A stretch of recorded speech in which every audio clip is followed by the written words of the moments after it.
States of America and to the republic for which it stands, one nation, under God, indivisible, with liberty and justice for all.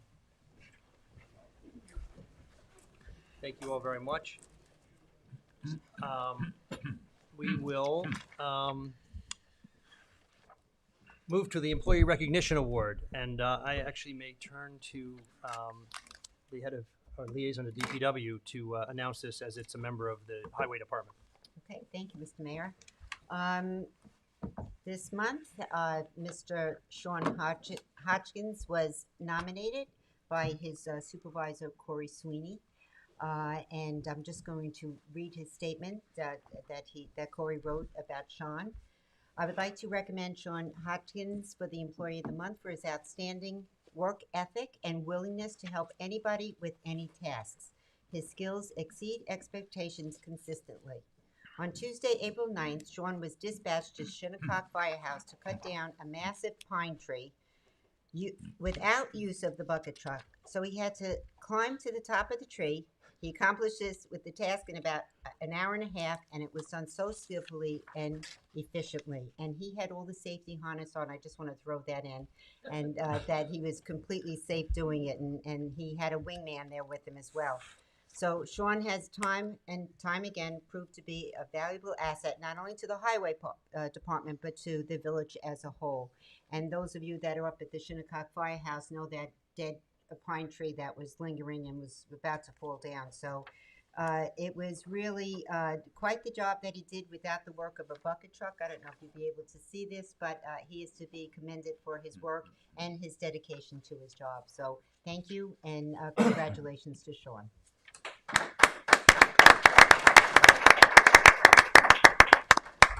And I would like to add that actually a new bucket truck is in the village's budget for a replacement of the one that is no longer operable. All right, with that, I think we'll go to then public comment. Anthony. So the Village of Southampton's Board of Trustees meeting will take place as a hybrid Zoom in-person meeting. I guess we're going to go to our people We'll here go to the first. folks in the room who've signed up first. And we have a few here for public comment, and then we have also a separate list for people that are going to talk about the hearings. So Very good. I'm going to start. Pfeiffer? Sheila? Sheila? Yep. Okay.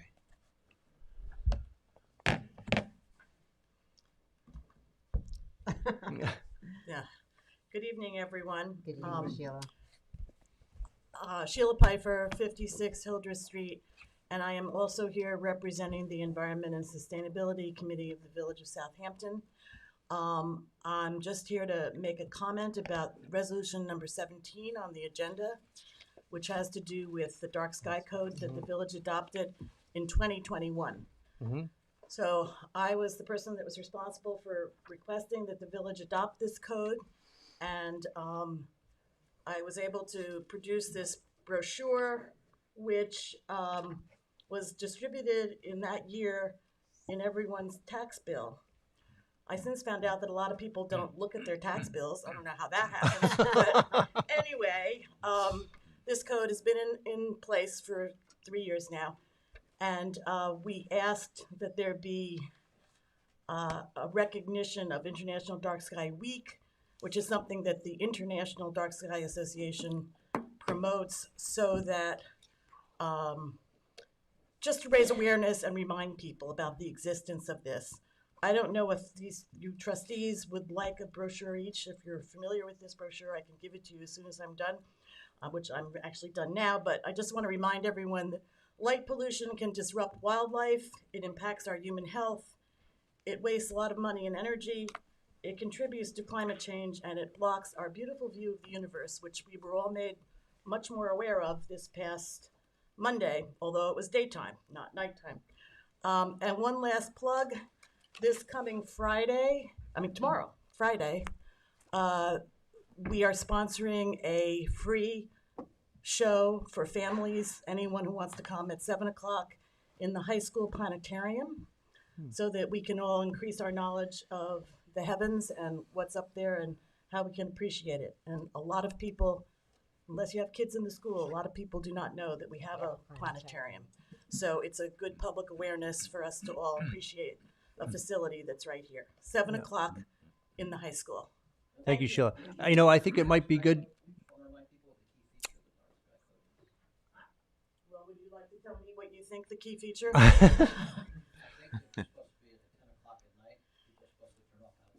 Yes, well, you know, you're referring to the current town code right now. Actually, that gets into something I wasn't going to get into here, but the village still says midnight because they have not updated the code to conform with the town, because I haven't come before you and said, hey, there's a new code, but we will get to that eventually. Thank you. And actually, Sheila, I think it might be helpful if some of those were delivered to the building department, so that when people come in for construction, they're all right. Maybe I can give them to someone in your. I still have mine from All right. 4 years ago. From the I'll tax give bill? it to Len. Yeah, I'm I sure. don't know who the best person to give it to would be. Kathy? Yes. Yeah. Yeah, Or- I'll or- take it. I'll or take Anthony's it. I'll fine, take it, yeah. and These I'll were, make sure that they're she gets it. probably on a computer someplace. Okay. Well, we got a barcode here too, which is great. Is that the one that I wrote on? This was good. It might be. Oh, is it okay? All right. Untouched. Okay.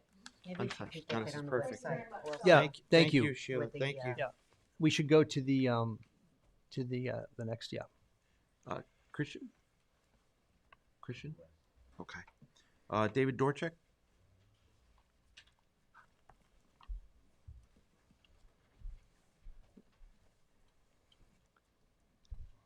Good evening, everybody. Hey, Dave. Good evening. Thanks for listening to me. I'm here to talk about the transfer of Angel Perez from the police department to the code enforcement or to the building department. Mhm.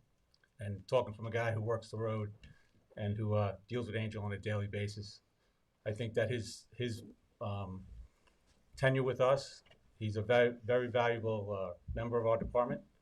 He provides a lot of services that people don't understand, that he helps us out as the police department, that he does for us with, you know, rather than just doing code enforcement. He also does translations for us. He helps us with traffic details on accidents. He provides us support to everything that we need, that he helps us with, whether it be school post. And I think moving him is a hindrance to the people of the village here, because if we go to a call, we deal with Spanish-speaking people. He's a translator for us. It's easy for him to understand, to communicate. He knows what our job is. It's easy for us to calm people down, for him to talk to them, whether it be traffic stops or arrest or taking statements, as was in the case that was at the hospital there. He helped out the case and he testified for us. Moving him to the building department, we lose that capability with him. You know, we could talk about unified command. Our job is to enforce laws. His job is to enforce laws and code enforcement in the village. You know, we would back him up on calls that he would go to, and he would provide support for us. And I think that's a key asset to this village. I think that's going to be lost. We have no way of communicating with him anymore. He has no radio with us, no communication, no computers. And I think putting him back with us, and him and the new ordinance inspector, Charlie there, would be an asset to the chief of police, because it would unify that command for code enforcement and for enforcement of laws. And again, if there's something that he needs to back up on, or he needs some investigative capabilities with, we could provide that for him, and it would be an asset to us. And I think moving him, again, does a disservice to both the police department and to the village, the fact that just with the translation alone. Okay. Thank you, Dave. Okay, thank you. Thanks, Dave. Thank you. Do I have anybody else, public comment? Is there anyone on Zoom? Anyone on Zoom? Okay. Okay, that concludes public comments, sir. Then we'll go to the public hearings. The first one is on the tentative operating and capital budget review. I'm going to ask Julie to come forward as our treasurer to help start out here, please.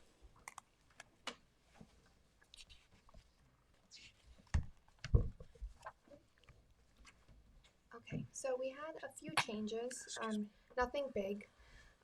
So moving in, just the tentative operating budget changed. We had a personnel change after the submission of the tentative budget. So one person moved from the Department of Public Works to the village clerk budget. As you can see, there's no impact on the tax rate, so it does not change at all. Quickly moving on to the tax rate summary as well. This did not change from the tentative budget when we presented it last board meeting. Our total appropriations are still $35,892,000. $870,595. And our estimated revenues are $8,789,951. Amount to be raised for taxation is $27,080,644, and you divide that by your taxable assessment value, and that gives you your tax rate per hundred of $20.89. And as you can see on the bottom, the tax levy cap, our amount to be raised is under the tax cap of $583, sorry. So this budget does not and will not pierce the tax cap at all. Excellent. Yep. So then one change that we made to the tentative capital budget, as you can see, the fire chief vehicle was budgeted at $95,000. The one change is we're increasing it by $3,000. This is due to, I believe, lights on the fire truck vehicle. Yeah, it went up. So that's that. And then the total amount to be paid out of the fire reserve, it did go up by $3,000, but as you can see, we have a cost share 60-40 with the district. So that's that. And then I'll pass it over to you, Mayor. Okay, well, I read this message at the last meeting, but happy to read it again since we have more people in the audience today. This is my first mayor's message to accompany the preliminary budget for fiscal year 2025. We are proud of our budget, and many people worked extremely hard on it, especially our new treasurer, Julie Credrup, and trustee Len Zananti.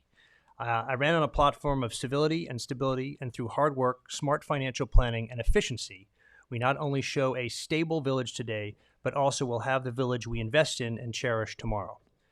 Due to neglect, we were compelled to make critical improvements to historic buildings and continue the environmental protections that are so crucial to the health and well-being of our residents. Johnson Controls was retained to increase energy efficiency throughout the village, from LED streetlights to solar energy. While we offset as much of this as we can with grants, we do need to raise taxes very modestly. We are making an investment in this village, and you are all a part of that. This is all for the greater good of historic, beautiful Southampton, which we want to perpetuate, protect, and safeguard for this and future generations. My role as mayor is to provide stability and to ensure the village is a safe and beautiful place for residents and businesses to thrive. So should we go to the budget highlights? Okay.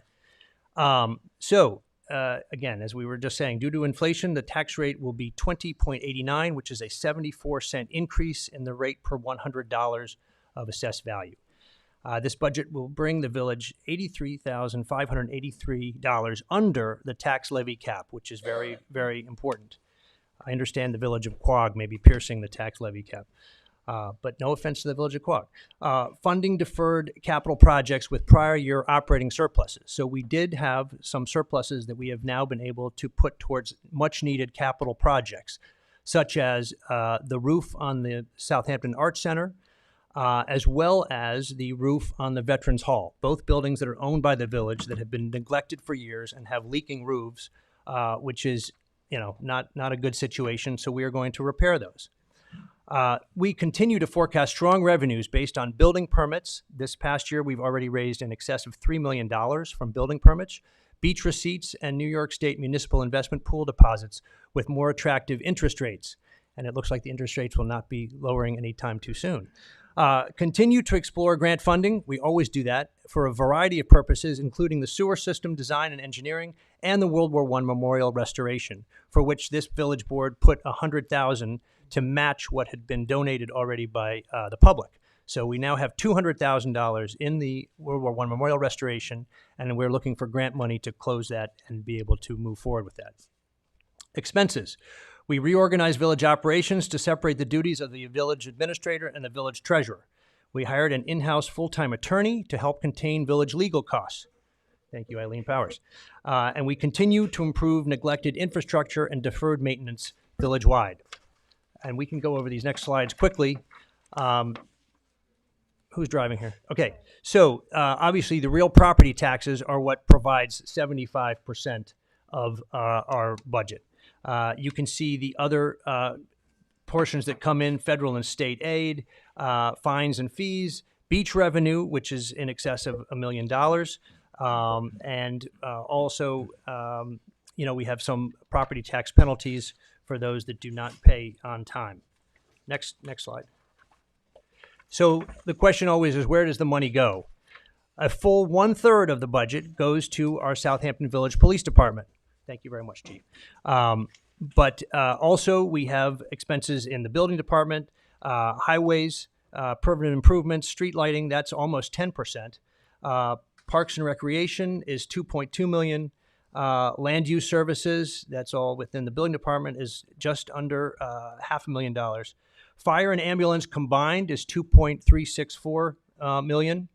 And you can see the debt service, because we did a AAA bond with a 4.1% interest rate, the debt service has increased in the village, but that is to pay for the improvements that Johnson Controls is making throughout the village, which actually will pay for itself once it is fully implemented.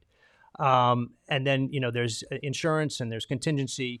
Central Garage is just over $1 million. So you can see where the money goes, and it goes quickly, unfortunately.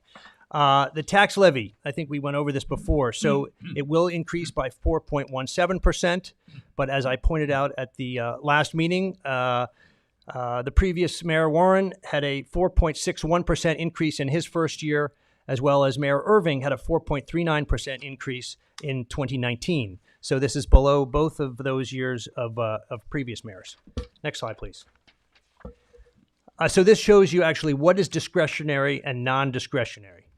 The salaries and employee benefits makes up 76% of the village budget. Clearly, the employees, which do all the work in this village, that is where the majority of the money is going. Equipment is 6%.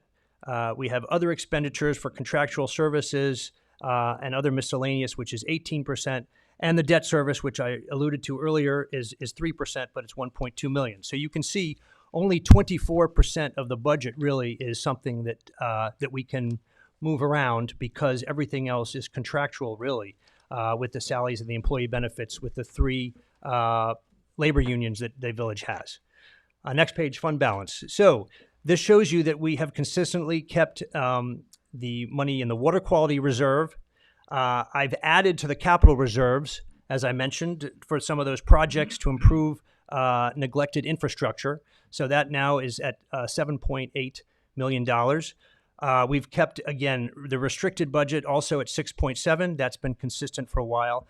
And the unassigned is where I took the money to put into the capital reserve. So that's why that bar is a little bit lower. It's because the money has been offset, but you can see that we are still in excess of where we were in 2022 with the fund balance, which is a good thing. The next slide just shows you the outstanding bond indebtedness. Again, this was the bond that was taken on, the AAA rating, which was very good at a 4.1% interest rate, a very low interest rate for the village. And you can see that the projected debt is up at $12.2 million, which is not too far off from where we were in 2016. But again, that will be paid down. And again, the savings that are incurred because of the Johnson Controls improvements to the village will help pay this off during the life of that bond. Finally, again, this just goes to show you what will be the typical tax bill of $1 million house market value. The typical tax bill will increase by just under $50. For a house that's $2 million, it will increase just under $100. And for a house value at $5 million, it will increase just under $250. So again, they're unfortunately increases, but these are trying to be as modest as possible and deliver the services and improve the infrastructure that's necessary in the village. So with that, I think we have anything else? All right, we open this up to the public then for public comment.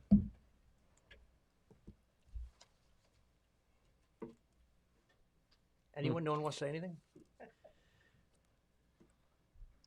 Thank you, Christian. I'm surprised no one has to say anything about this. So I'll fill in. And for the record, Anthony, my name is Christian Pico. I'm a South Main Street resident, Planning Commission member, and library trustee, and member of its Finance Committee. So when I think about people who come to this podium, what I realize is at the end of the day, most residents really care only about 2 things: their local taxes, and their safety. Our biggest nut is school taxes. 1,250 students are educated here at a cost of $64,000 each. That's $80 million. Now, you can vote on that budget on the 21st of May, but let's talk about now the smaller item on our tax bill, the village taxes. And like everyone else, I was pleased to see no increase in village taxes for the last 3 years. And that was partly because of the initiation of a zero budgeting process. That process certainly was the right way to go, but its benefit cannot extend more than it has over the last 3 years. So the reality is that, as the mayor pointed earlier, is that very little was spent on maintaining buildings and equipment during that time. And that's why doing a proper capital budget is so important. And certainly I can see what you've done here. Expenses are up 6.9% in this budget as you presented. You've managed to limit the tax increase to 4.1%, and that shows a well thought out budget. Unrestricted reserve of $17 million, or half your annual budget, and I was going to suggest, but I could see you've done it, that some of it needs to be used for a well thought out capital program. And I can see from the presentation you did a couple of weeks ago to this presentation that somebody thought about it in the last couple of weeks and was done. So thank you for that. And by the way, an update on the sewer initiative would be welcome. The building department and interest income revenue lines, again, look very under budgeted, and certainly appreciate your comments on the outlook for interest rates. They ain't going back to zero anytime soon, and yet we're budgeting close to that as we had a couple of years ago. So the point here is that we could argue that this is prudent given the exogenous costs that can't be budgeted to be conservative in certain lines. So I see it as a reasonable budget overall. Nonetheless, if you compound 4% over a year, every year, for our taxes, this will increase by 50% in 10 years as you compound 4%. Taxes have already gone up 30% in the last 10 years. I look at your 4-year plan, and it only has a 2% cost escalation assumption. And yet it still projects a $4 million annual operating deficit by 2029. So it raises the question in terms of thinking on a forward basis. The debate on unfunded liability seems to have vanished this room. It was raging before, but those liabilities certainly haven't left us. So I want to thank the board and the efforts. You know, I'm standing here, you're the ones doing the work up there. I realize that, but certainly your efforts in controlling labor cost escalation going forward. That includes 1, total salaries, 2, pension benefits, 3, exploding healthcare costs. And also, thank you for spending the time to look at productivity gains. You've started to do some of that, but certainly we need a lot more for a budget that's not going to be up 4% every year, so that it's not up 50% 10 years from now. Thank you. Thank you, Christian. I did actually look if we could put money aside for some of the unfunded liabilities, and I was told that actually I think state law prohibits that. Although it's allowed in the private sector, it's apparently not allowed in the public sector. So I had our treasurer confirm that state law prohibits us from putting money aside specifically for unfunded liabilities, because I did want to put some money aside for that as well. So I appreciate that comment. Any other comments? All right, well then I think I will make a motion to close the public hearing of this. Second? All in favor? Aye. Okay, thank you. The next is a consideration to adopt a budget for the fiscal year commencing June 1st, 2024, which may have a real property tax levy more than the tax levy limit as defined by General Municipal Law 3-C. As I just pointed out, though, we are not going to have to pierce the tax cap.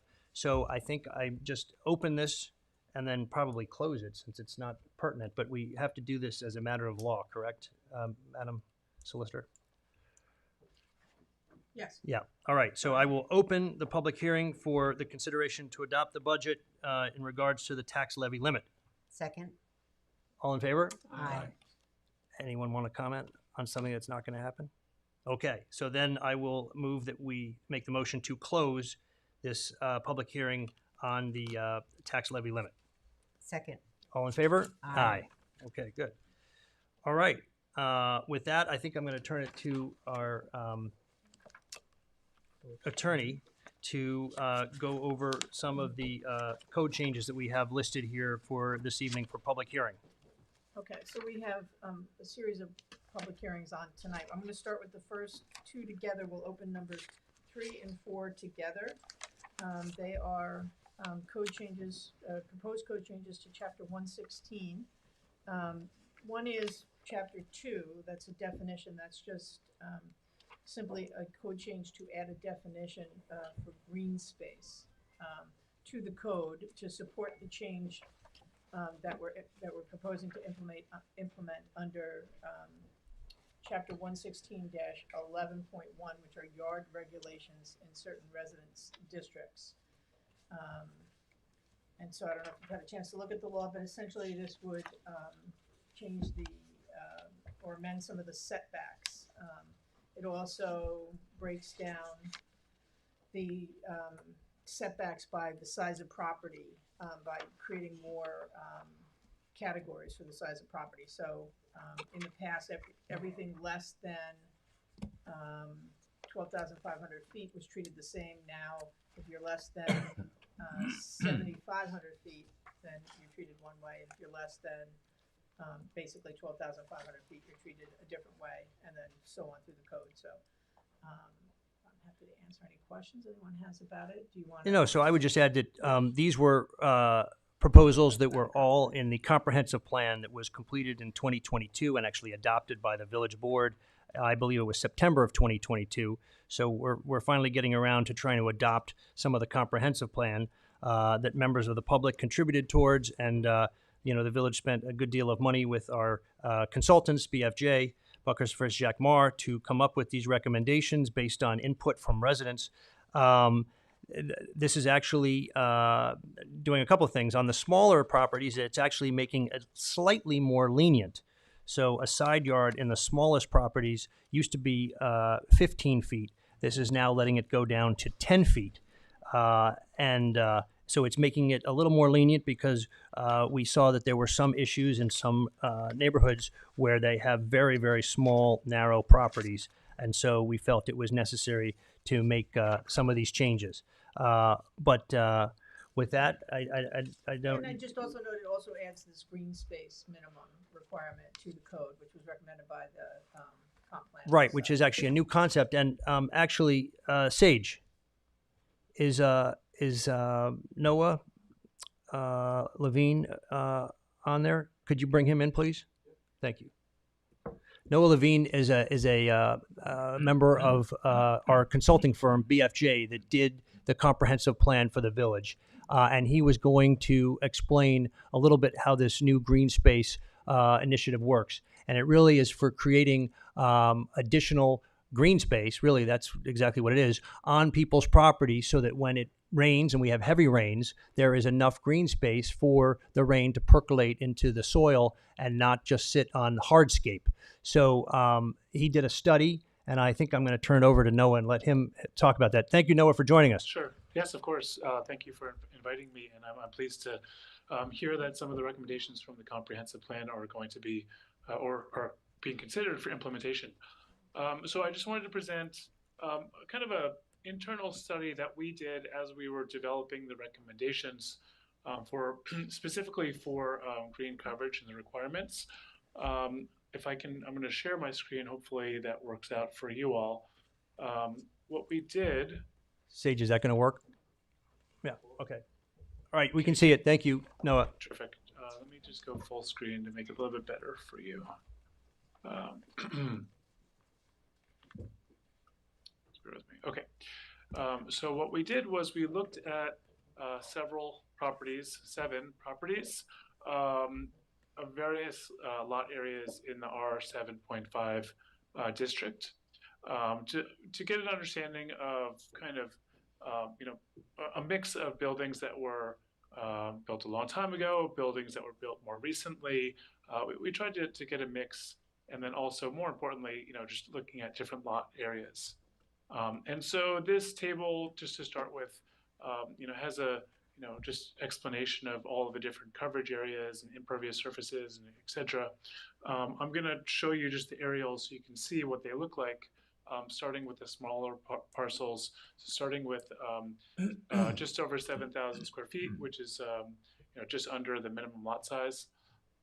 And if you see in the aerial, we kind of darken these buildings. This is a very rough analysis. We used an aerial, so it's not precise. It was really more just to get a sense, roughly speaking, of how much space was used for the building, how much space was used for hardscape, like driveways and patios and pools and so on. Those would be impermeable surfaces. So we see in example 1, the 7,000 square foot lot. You have a building in the middle, a driveway, a little pathway, and kind of a little paved area in the back. The green coverage here is just under 42%, and the requirement would be 35% with the proposed requirements, so this one would be okay. The next one, number 2, this building would also be okay. You have a very large front yard area. It's all green. Oh, excuse me, I guess this is the rear yard area. The driveway in the front and kind of a, I guess there's a pool and a patio back here, but you do have a lot of green space. So this is also okay at the 40% requirement. Moving on, we have another building here. This is a house, driveway, and a little garage in the back. This is still okay, just kind of meets it. You can see this lot is just under 8,000 square feet, and the green coverage is 42.6, and the minimum is 40%, so it just meets the requirement. Lot 4 is the only one of the 7 that did not meet the requirement. And as you can see, there's a building right in the middle, but the entire front yard is completely paved over with the driveway, and the driveway extends into the side. And so the green coverage here is only just under 30%, and the requirement would be 40%. So this is the type of property that the zoning would help to discourage and hopefully promote a little bit more green space as opposed to paving over the entire front yard. And then a few more examples. For a second, though, Wait, Noah. Noah, sorry. Yeah, please. Trustee Stevenson has a question. We're not. I just want to make clear, these revisions would not require that Lot 4 to remediate that situation. No. It would only be for new construction, correct? That's correct. Yes. That's correct. So yeah, moving onwards, all 3 of these lots are also conforming to the proposed districts, and they go up in size. The first one at the top is 11,380 square feet. The one in the middle is just over 15,000 square feet, and the one at the bottom is basically half acre. And as the lot increases in size, it becomes easier to incorporate that green space requirement, as you just have so much more space to work with. And so that's why the proposed coverage minimums go up as well. You just have, you have significantly more space and, less of a need to really pave over that whole area. So these all, seem to fit. The closest one is number 5, which has this very long driveway that goes into the back, and that really takes up a lot of space, the driveway to the garage in the back. So, obviously there are different permutations. We could run this for more properties, but it seemed the properties that we chose were representative of many of the parcels as a whole, and were helpful in guiding the proposed requirements, with the caveat that, if in the future, this is not working one way or another, they can certainly be tightened up, but this is our understanding of kind of what would help to mitigate the overuse of paving and hardscape surfaces. Okay, thank you, Noah. At this time, does anyone on the board have any questions? we go to public comment, I Yep. just wanted to say that one of the changes we made since the time that we noticed these two proposed code changes and the other two that on the comp plan that we're going to get to in a few minutes. Since we noticed it, we made change to all of them the same change, and that's the applicability provision. So these proposed local laws would not apply to any application which was made, was pending, or in the approval process as of the date the resolution proposing these code changes was put forth. So that, and in this case, it was March 14th. So if you already had an approval for something, these wouldn't apply. So. Yeah, or had submitted an application prior to March 14th, they will be grandfathered, and these new laws will not, proposed laws will not affect those applications. Only if you had submitted something after March 14th, 2024, will these new rules, if they're implemented, affect the development of your property. All right, so I guess we'll open it up now for a public hearing. Who would like to come forward and speak?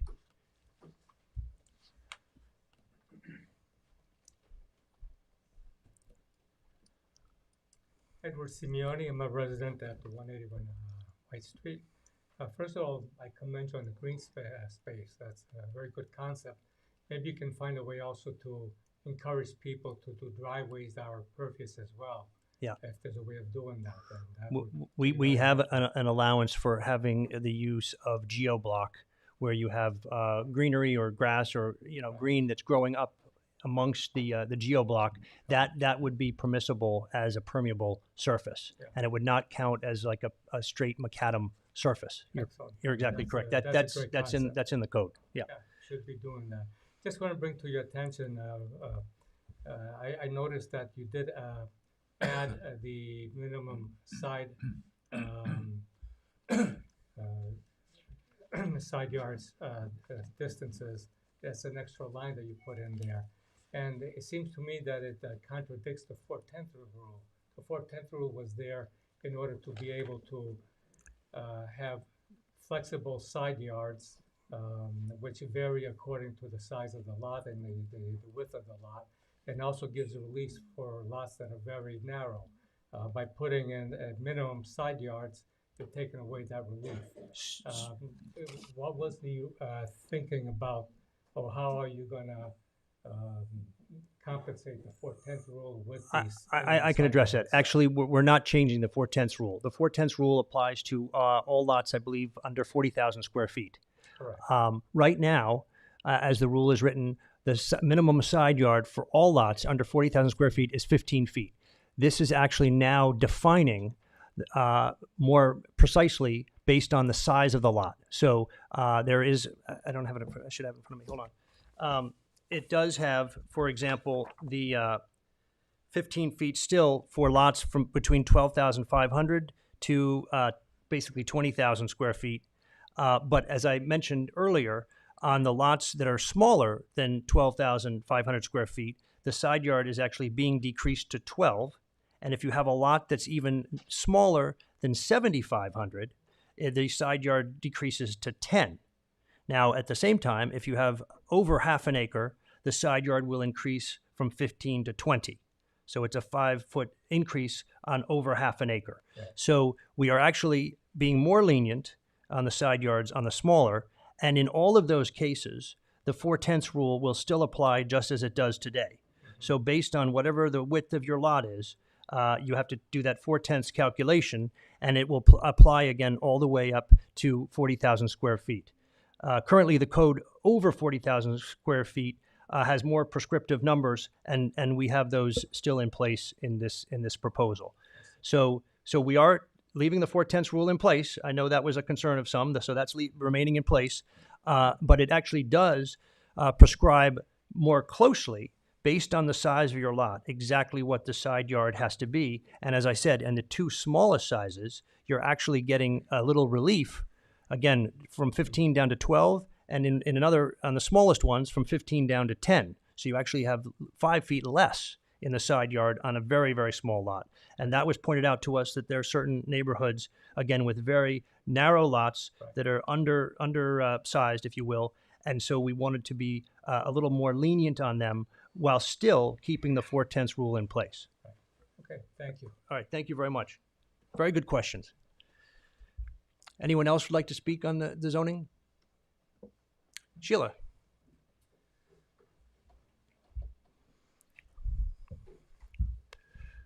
Hi, I just have a question, hearing this for the first time tonight, but when you're reducing the side lot requirement for the smaller lots, Mm-hmm.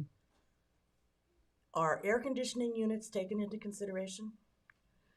Because I live in a situation where, air conditioning units make an enormous amount of noise. Yeah. And obviously, the closer they are to your property, Yeah. the more noise you hear.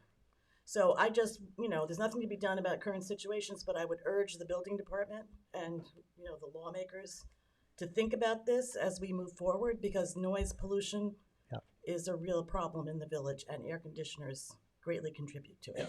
Sheila, you'll be glad to know I do have the building inspector here. I held him late after class so Hi, that Chris. he could hear all of this. Okay, thank you. That's Thank you, Sheila. my 2 cents. Any other comments? But Mayor, my understanding sorry. is that the box of the air conditioner, whatever other utilities, cannot be in that area. Yeah, I mean, we'd have to, I think Chris is agreeing that it's not supposed to be in the required setback. But anyway, sir, Hi, Board. Hi, Mr. Mayor. how are you? Nice to meet you. Good to see you again. Good to see you. Good to see everybody. Good to be speaking. I liked a few things you come up with. I love the green space, that additional green space, great idea. I love the permeable rock block, great idea. Also, on a note, on a different part of the community that I'm hoping you all know, but there's an area called Hillcrest, which I own some property.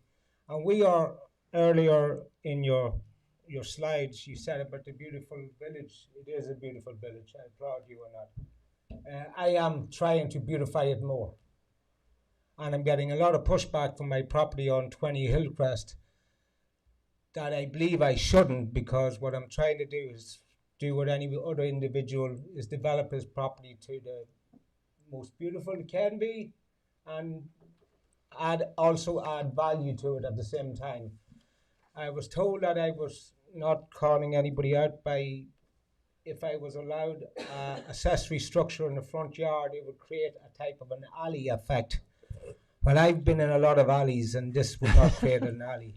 Believe me, only 2 or 3 of the lots out of the whole 40 that are on Miller Road, which there's 20, only 2 of them could have a garage facing Miller Road, which, with the right planning and the board approval and my skills, you would have a beautiful facade that would not look like an alley or garage facing Miller Road.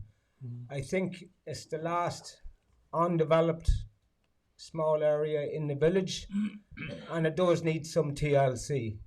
And why stop it? It may happen anyway, and I'm not doing anything that I feel is jeopardizing or unbeautifying our beautiful village. I say our because it's mine. 30 years. I've been here 30 years. You may not know that, but I have. And I have built other homes which do only good to the village in the neighborhood. And thank you. I appreciate it. Thank you very much. I have a question. Sure. So, it's Lucille, I'm the architect. So I have a question. I just want to clarify. So the 4/10 rule is anything under 40,000 is 4/10 rule. It's only the minimum side yard is affected by the size of the lot. Am I right? So if it is right now it's 15 feet for every size lot, Correct. and then the 4/10 rule. 4/10 rule. Yes. So we're keeping the 4/10 rule in place, and all we're changing is what the minimum side yard would be, Okay. just like the 15 feet is today. Uh-huh. We now break it down into 10, 12, 15, and 20. 10, 12. Yeah, we can get you a copy of the law, or Chris can you know Chris obviously from the Yes. building inspector's office. He gave me a form. I didn't bring it with me. So what is the size for 36,000? Anything 20,000 or greater is going to be the 20. That's Oh, no, correct. 20,000 to 40,000 is 20. That's correct. So anything that's really over half an acre is going to be 20. I have currently people that have been working for almost half a year, so this will be really. So have you submitted anything yet? I just put it in a few days ago.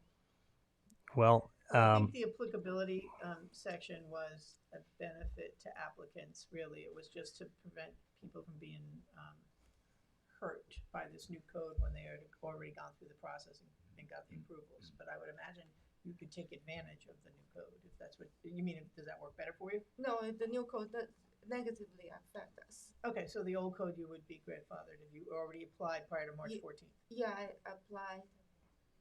Oh no, I just applied. Well, yeah, and it would impact you. We can't let people run down and make applications after we propose the law to avoid it. So. But I didn't know you were proposing the law on March 14th, so. Well, we did it at a public hearing. I mean, we put it in the newspaper. We followed all the rules that we're supposed to follow. So we made it known. We discussed it actually on the 14th of March at a public meeting. But I don't come to the meeting every time though. So No, I understand. I wouldn't understand what you're saying. I do understand what you're saying. I wish there's some kind of notice that's given to the local architects and stuff like that. And well, public notice is put out. I'm sure actually, Chris, people have been coming into the building department asking about this, correct? Not a lot. So it was in the comp plan recommendations also. So I was really given the note was like about a week ago. Okay, but as the village attorney said, these were recommendations in the comprehensive plan that was adopted by the village board in September of 2022, even under a different mayor, but it was adopted in 2022. And so we are now finally getting around to trying to implement the recommendations that the village spent a lot of time and money on arriving at.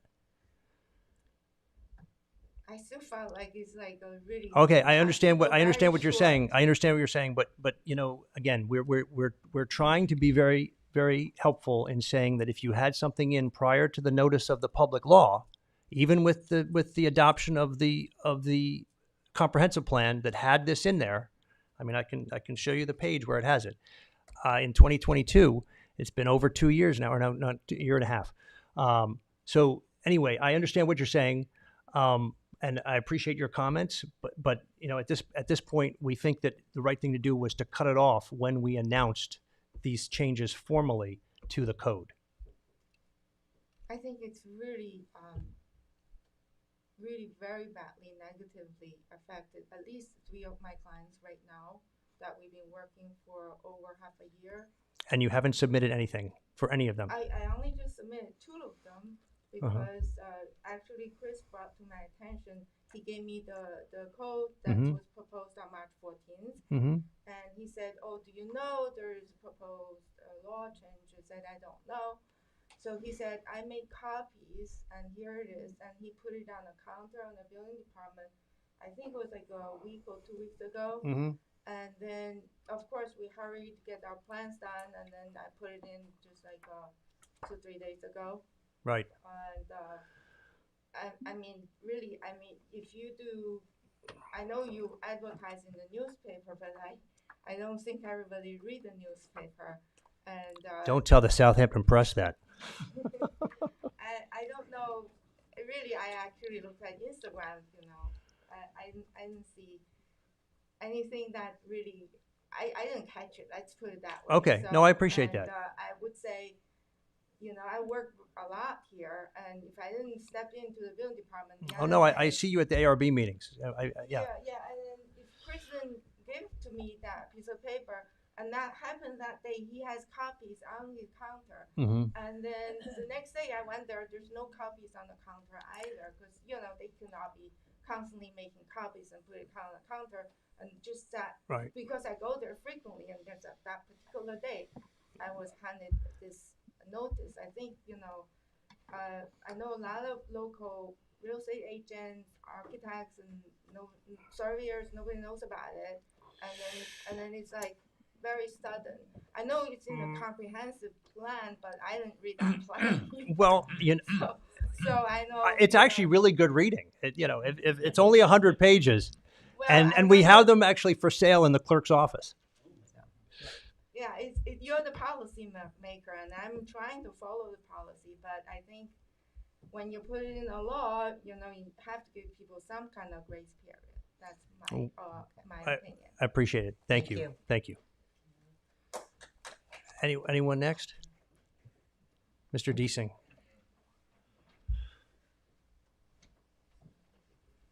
Good evening. I'm Jay Deasing, resident of the village and president of the Southampton Association. I want to thank you for your work. It's clear that it's been thoughtful. You've had many people look at it for you, BFJ, AV Studios, and my understanding and reviewing the code over many years, we are still going to be more generous than Sag Harbor, East Hampton Village in many cases, and houses get built there. A lot of houses get built there. And so I think what we need to do is really protect our community. Open space was something that was identified as a big issue in the master plan. And I appreciate you stepping up to the plate and getting these changes put forth. They've been ones that we've been recommending for many years, and I hope you will move it forward as quickly as possible. Thank you. Thank you, Jay. Thank you, Jay. Yeah, I would add that in the formulation of the comprehensive plan, where we had workshops with residents, that was something that really stood out, that residents wanted more breathing room between the houses and a little more green space between the houses. They didn't really appreciate the houses going lot line to lot line. And so they wanted a little bit more. And all we're doing is, in that case, increasing it by 5 feet. So that's shorter than I am. I'm 6'1", so it's really not such a huge change. But I appreciate your comments. I really do, and I thank you for coming in to voice them now. Any more public comment? Then we will need a motion to close public hearings number. Oh, sorry, there's someone on Zoom. Sorry. Thank you, Sage. I didn't realize. Actually, no, I guess you're going to have to go off for a minute if we have someone else. We didn't have to sign off just a minute. No, yeah, we'll just let in somebody else here.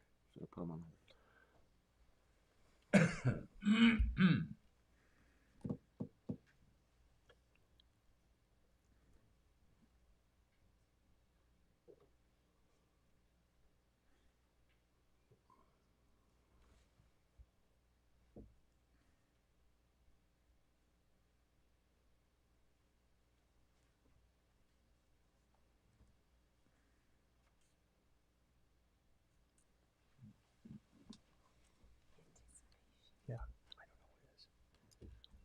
Well, we have a well-planned and administrative comment. Sure.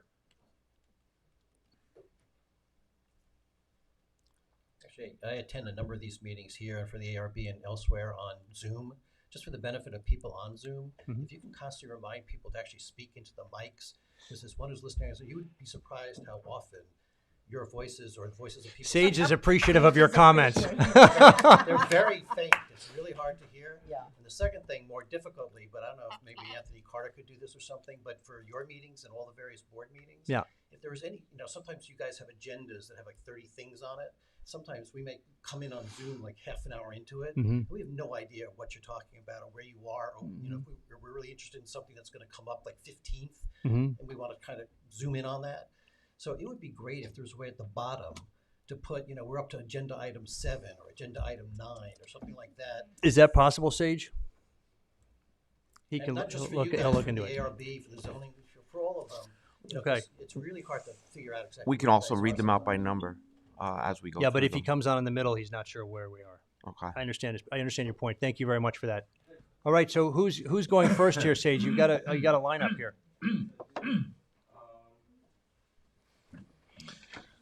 How about Mr. Brumsley, Darren Brumsley? Okay. Hi, Jeff Broadleaf here. Or as Jeffrey you know, I serve- Broadley. Yeah, I guess he's going first now. Yes. Okay, Jeffrey. Thanks. As you know, I serve on the ARB and have for approximately 9 years.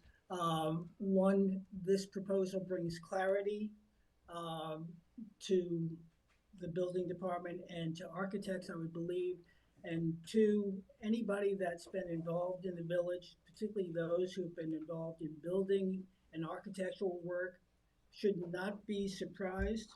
The trustees have been, in this administration and the prior administration, have been very transparent, very open. Everything's been published. There is no reason or no excuse for anybody not to be aware of this, and the board has been fully upfront and proper in establishing the dates, and I look forward to the implementation of this proposal. Thank you, Jeffrey. Who's next, Sage? How about Darren Brumsley? Sure. Hi, can you hear me? Yeah. Hello, Darren. Welcome. Welcome. Well, thank you. So I'm Darren. I'm from 141 Pulaski Street. In review of the green space, I think that it's a awesome proposal. Particularly for smaller lot sizes, it definitely is of advantage. So I really appreciate all the thought and efforts that's going into that proposal. My comments are just more or less sort of piggybacking on Lucy's comments about just transparency and visibility to information, particularly for residents. I guess Southampton Press is, it's an awesome paper establishment, but I don't have access to the press as easy as some others, being kind of as a secondary residency in Southampton, although I grew up in Southampton my entire life. I would just say that if we can have further efforts to try and maybe send out like a letter to the houses about via the mail of the changes and the proposals, and even just understanding what the delta is between the two, between what is proposed and what is current. I think that would help go a long way, and just residents having a complete understanding of what the big picture is and what the impact is from a resident standpoint. That's all I had to share. No, thank you very much. I appreciate you joining us and sharing your comments with us. Thank you. Okay, Sage, who's up next? William Slight. Good evening, board.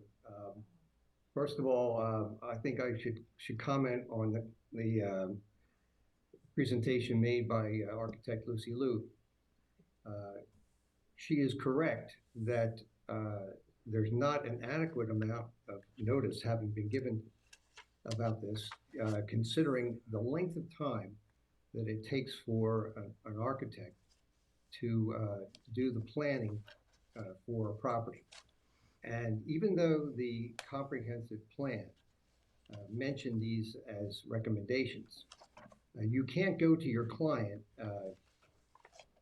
2 years ago, let's say, 2022, 2023, and say, well, these things are in the comprehensive plan, they may be coming down the road, so we're going to plan your property for less than the amount of setbacks and relief that the current code allows. What you do is you plan and you use the code that you have in place at the time, not anticipating what might be and may or may not be adopted by the village. In fact, this hasn't been adopted; it's simply been proposed. But what you've done is you've made a cutoff, and the months of work that I and other architects have put into projects that are about to be presented or have been presented since March 15th is a penalty to us in that portion of the business community. I think it's unfair to dismiss that comment as if it has no penalty to anyone. It certainly does, and to simply assign it to say, well, we had it in the comprehensive plan and you should have known, that's specious, and I think that's quite unfair. Next, I'd like to talk about the fact that you justify the 4/10 reductions as saying, well, on the smaller lots, there is still relief. But what you're doing is you're defining those lots by the area of those lots, not by the width of those lots. And yet, the 4/10 rule is primarily addresses side yard relief. So lots that are narrow, really, they could be narrow but quite long and still meet the area requirements, but be so narrow that you end up with a shotgun kind of a house. It is a penalty that I think affects design. It's going to create odd-shaped houses or the long, narrow houses that are not attractive. A house is more attractive in a compact design. So I think that you need to take another look at the way that you define that application of the 4/10. My next comment is really about the way that this comprehensive plan set out its justification for the recommendations that it made. In the very beginning of the plan, it talks about the population of the village, and it notes that there's about roughly 4,500, 4,600 permanent residents of the village. But it also notes that the village grows seasonally to about 12,000 people.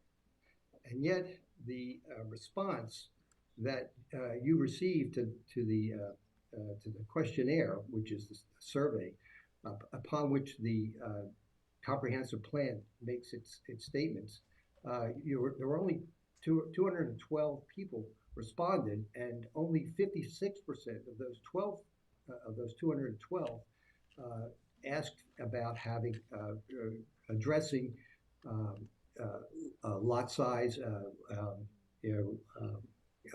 lot coverage, lot development.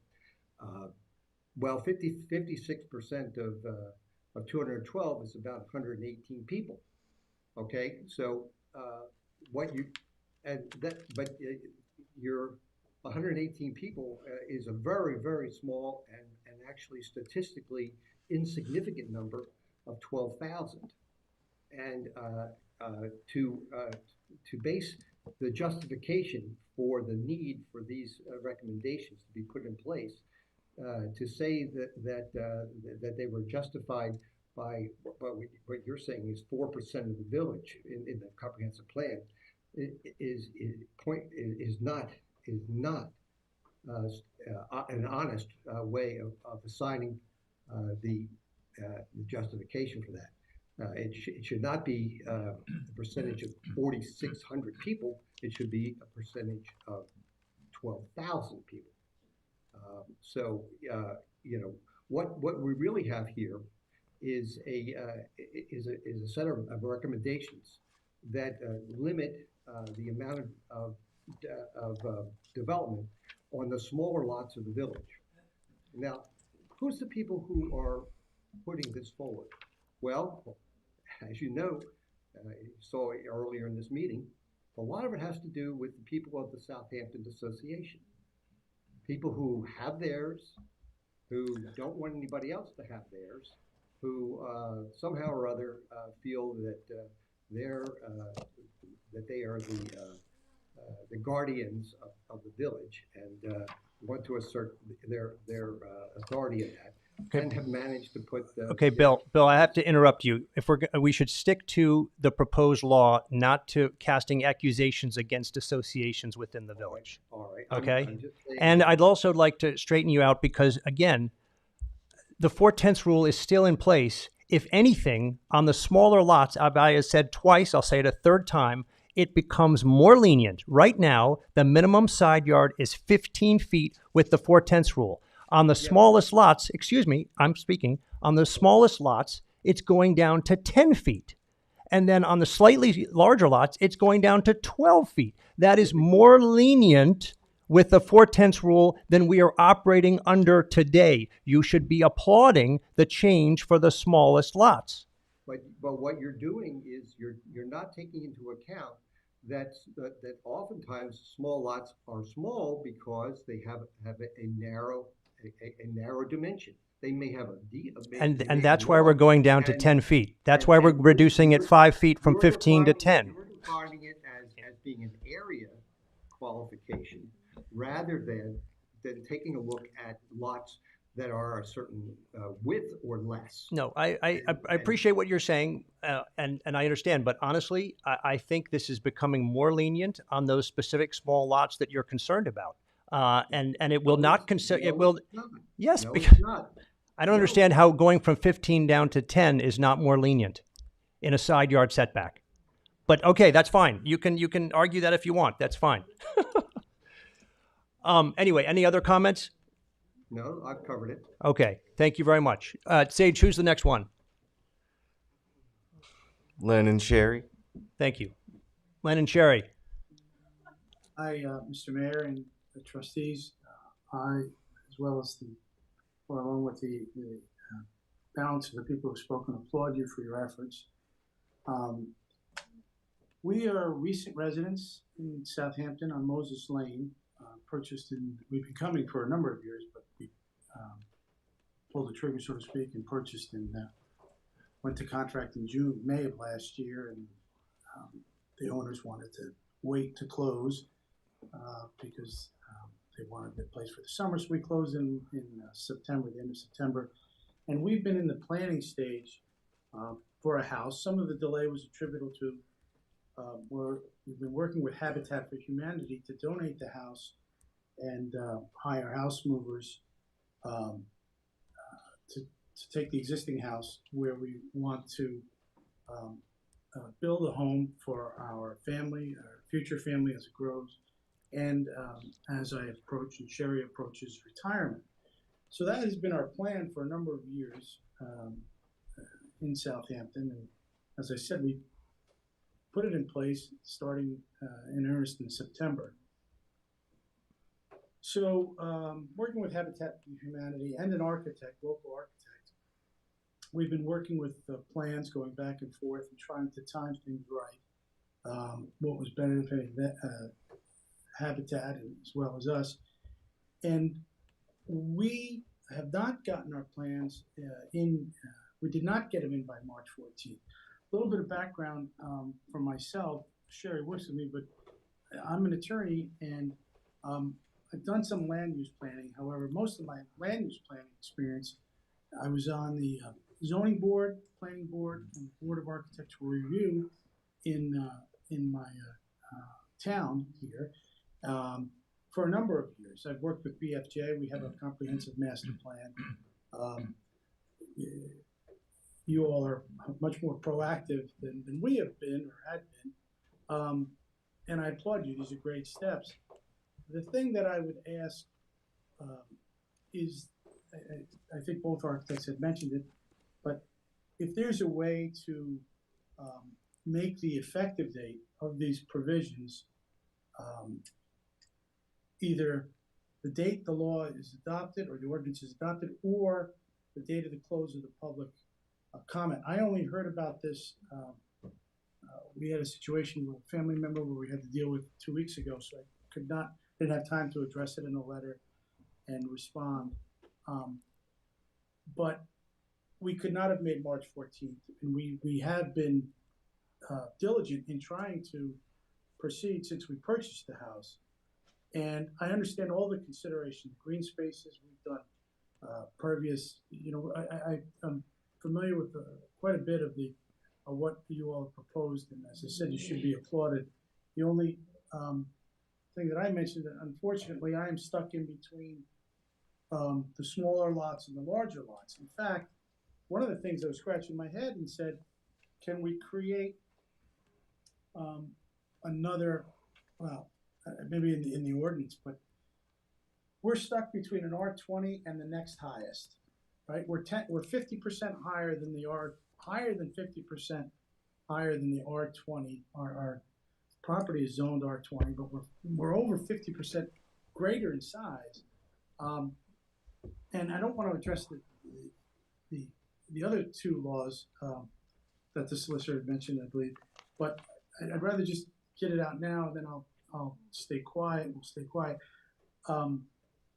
The changes do affect us adversely, especially when we're considering our children who are very interested in coming out and have been over the past, 7 or 8 years or so, where we vacationed. And as I said, we wanted to make room for them. The architect called me 2 weeks ago, 10 days ago, and this does affect a bedroom here, a bathroom here, and it gets down to those numbers. It really does. When you don't have a zoning that an R zoning that squarely fits your situation, but you do have the GFA constraints and the side yard restraints. We don't have a tremendously wide lot; it's only 100 feet, but we are stuck, Mr. Mayor, in between that small window where it is adversely affecting us. And I would only ask if it's possible to make the effective date either the date the ordinance is adopted, or if possible, the date if an application is not in by the end of the close of the public hearing. There's some great ideas, some things with the basement. I liked one of the reasons why we also chose Southampton was the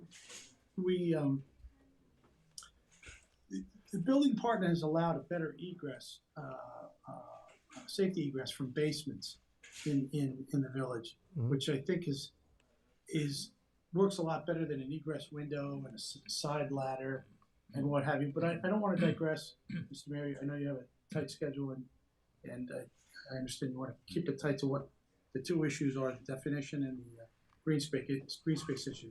So I do like some of the things that are proposed, trying to work with them, but we have been working for the better part of since October, and I'm trying to juggle a charitable organization that we've been working with, their architects, their builders, their people looking for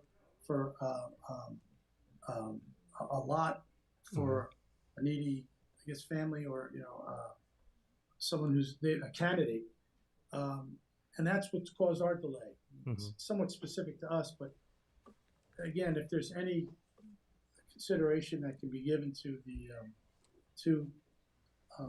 modifying the effective date just a short amount, I think that might, to the extent the consideration is accepted by the board, it might accommodate residents, new residents, and people such as ourselves who have been working on this for quite, better part of 4 or 5 months.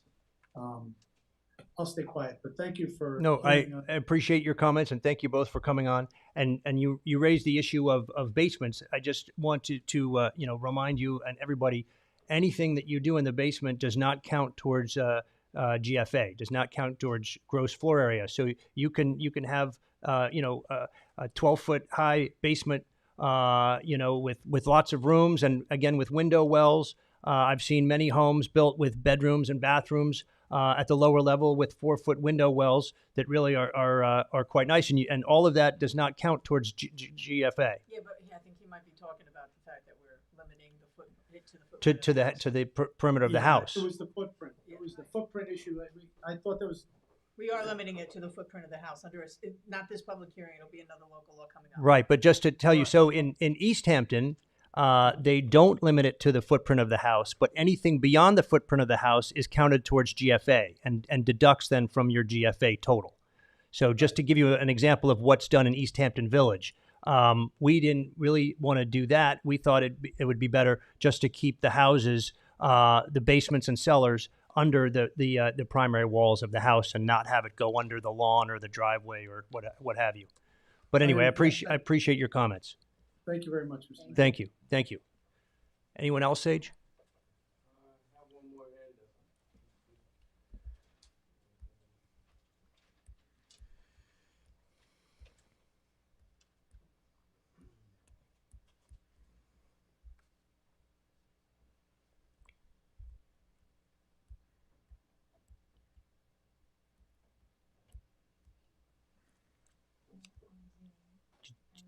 Would you like to speak? Okay, sure. Is there someone coming in though, Sage? No, okay, please, yeah.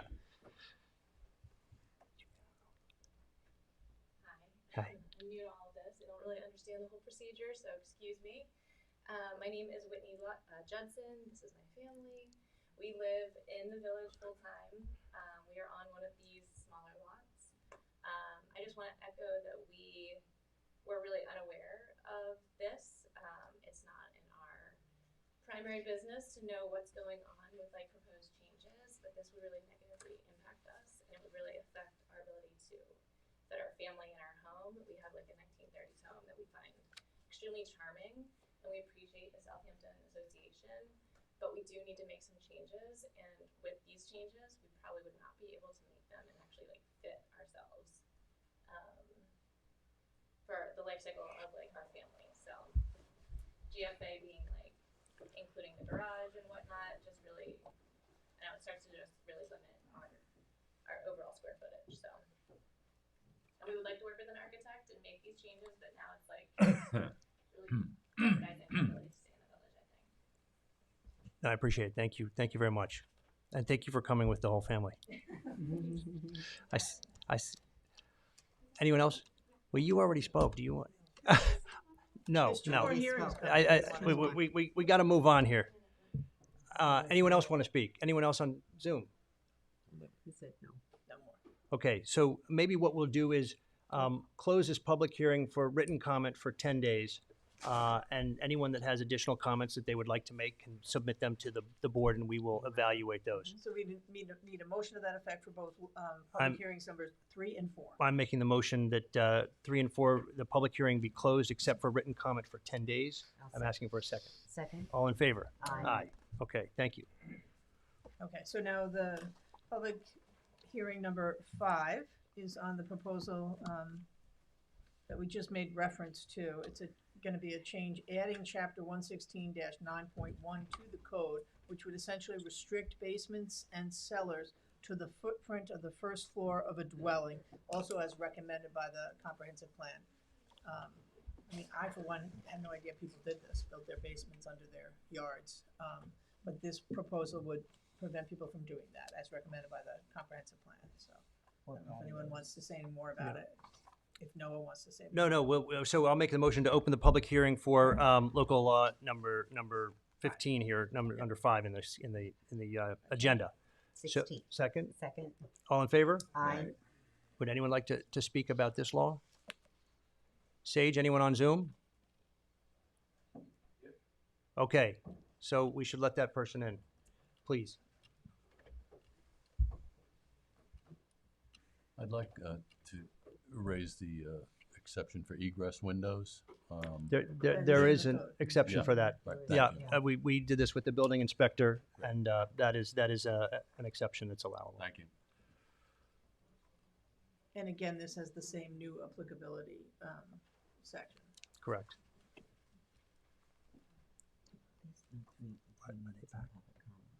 Sage, are they back again? Okay. Did you want to speak further, sir? Wait, we can't hear you. You're on mute. Oh, sorry, I apologize. One thought is maybe just to change that slightly to say, and I understand what you were saying about the footprint of the, and I wasn't aware of that either, that people put basements under their front yard. But what I have seen and what was shown to me is something very interesting, is that the egress, the safety egress from basements, right, could be a short stairwell, 36 inches wide or whatever. That's permissible. That's permissible. Yeah. Okay. So as long as it's not covered, if the No, it has to be open. It has to be open, like an open well, an open light well, a well. Yeah. As long as it's not covered, that's perfectly fine. I don't know, Chris, do you want to talk about it at all, if you don't mind, as the building inspector? You have to go to the mic. Thank you, Chris. So the building inspector, Chris Talbot, is going to address your question, sir. The area well or the stairwell going down 3 foot is what you would need, and the code requires it, allows it to go extend up to 4 feet. into a side yard setback, rear yard setback, or front yard setback. Technically, you could cover a stairwell as long as you did not make it conditioned space. It was outside the main structure and then a stairwell directly up. Like, are you talking about like Bilko doors?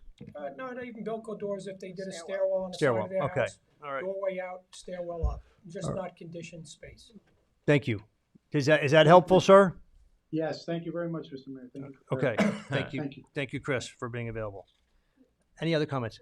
All right, you get to talk on this one because it's a new one. It's a new hearing. A question is Just your name for the record. See you, Lucy. Everybody call me Lucy.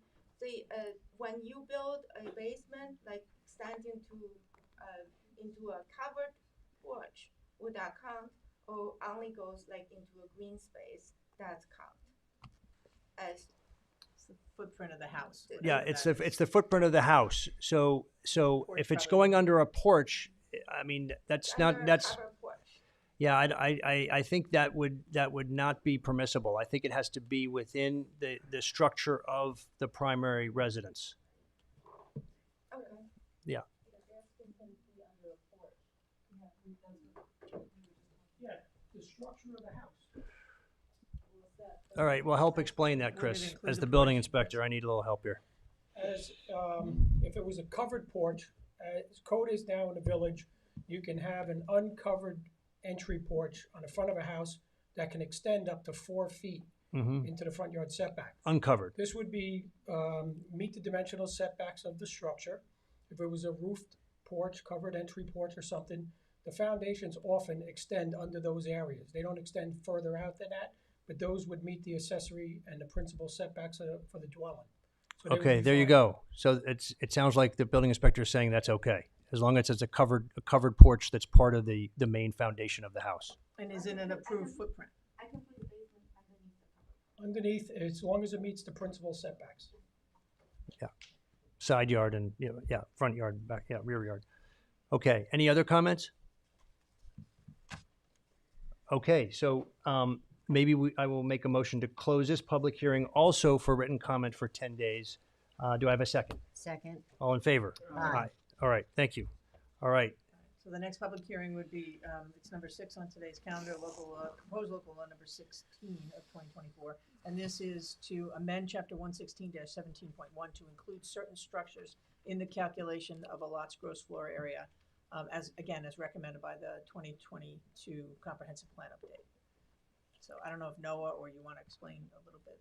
yeah, I mean, so this is basically saying that, again, if a garage is part of the principal structure, meaning it's adding to the volume and the mass of the principal structure, the garage will be included in the gross floor area.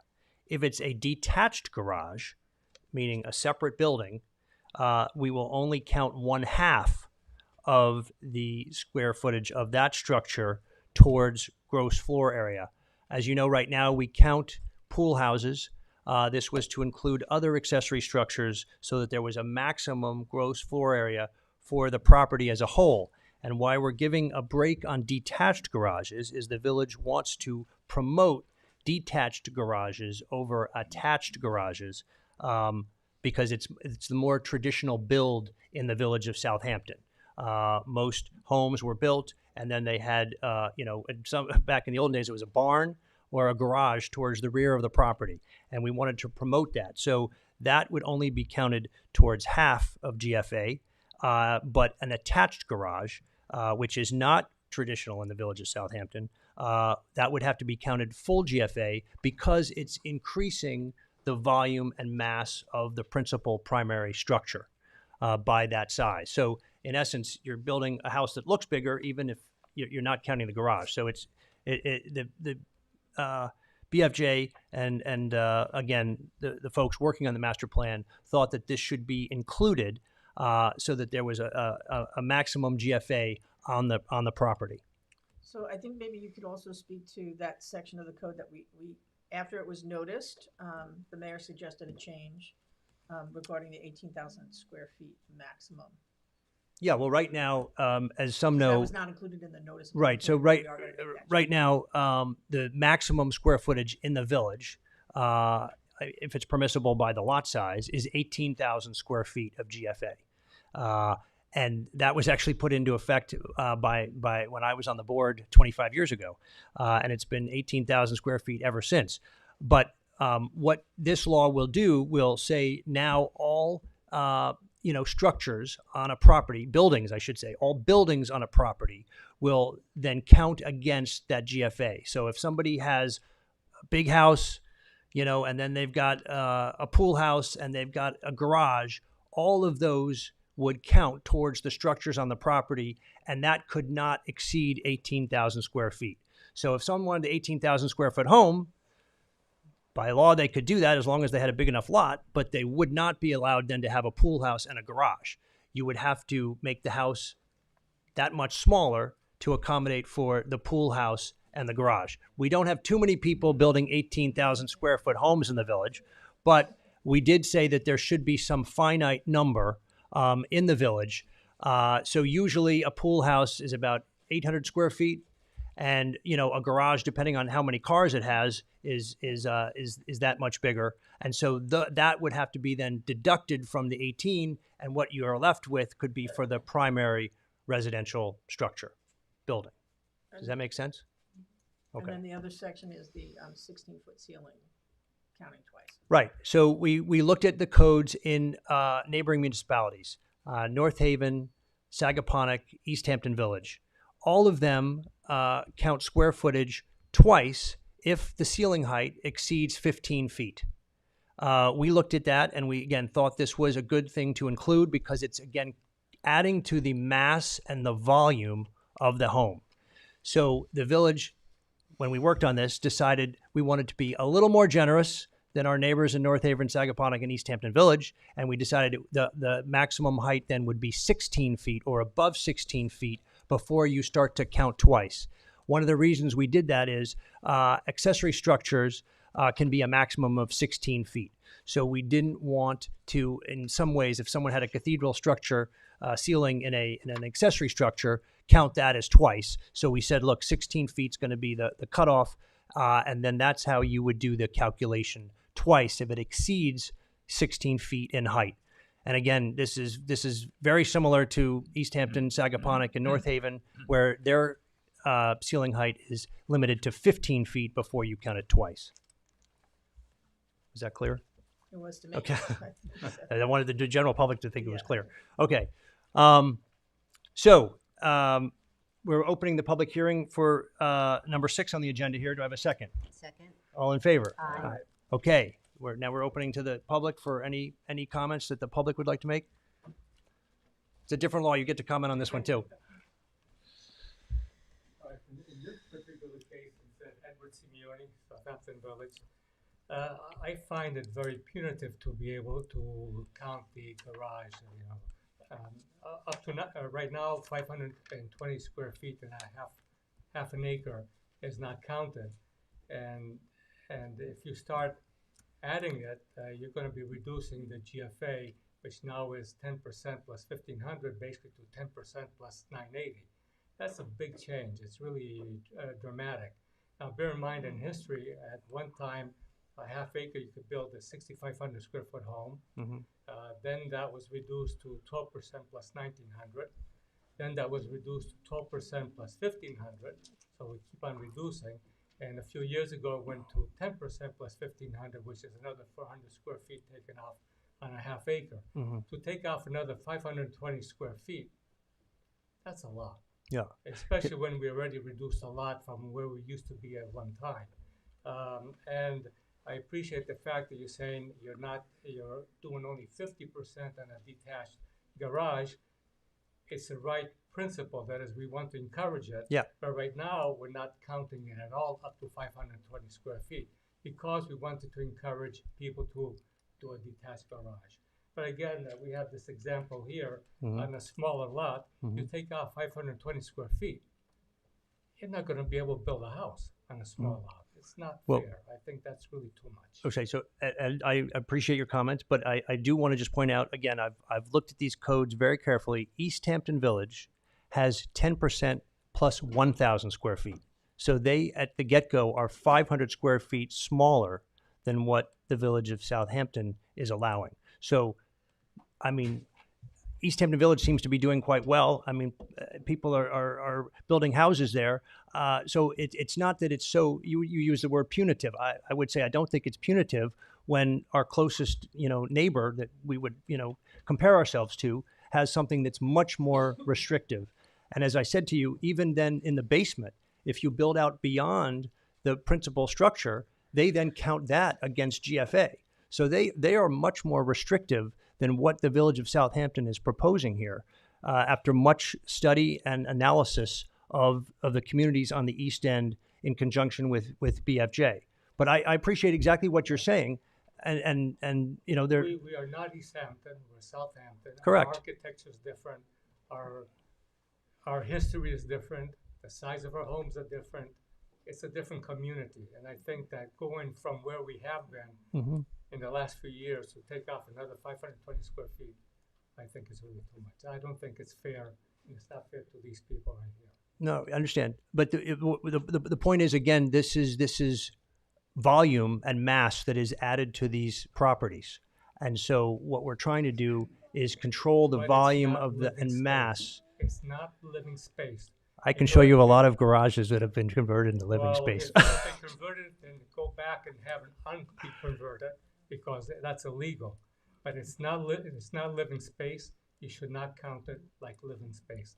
It's not fair. I don't think it's correct. And I hope a lot of other people feel the same way. Right. I appreciate it. Thank you. Thank you. All right, you want to comment again? Sure.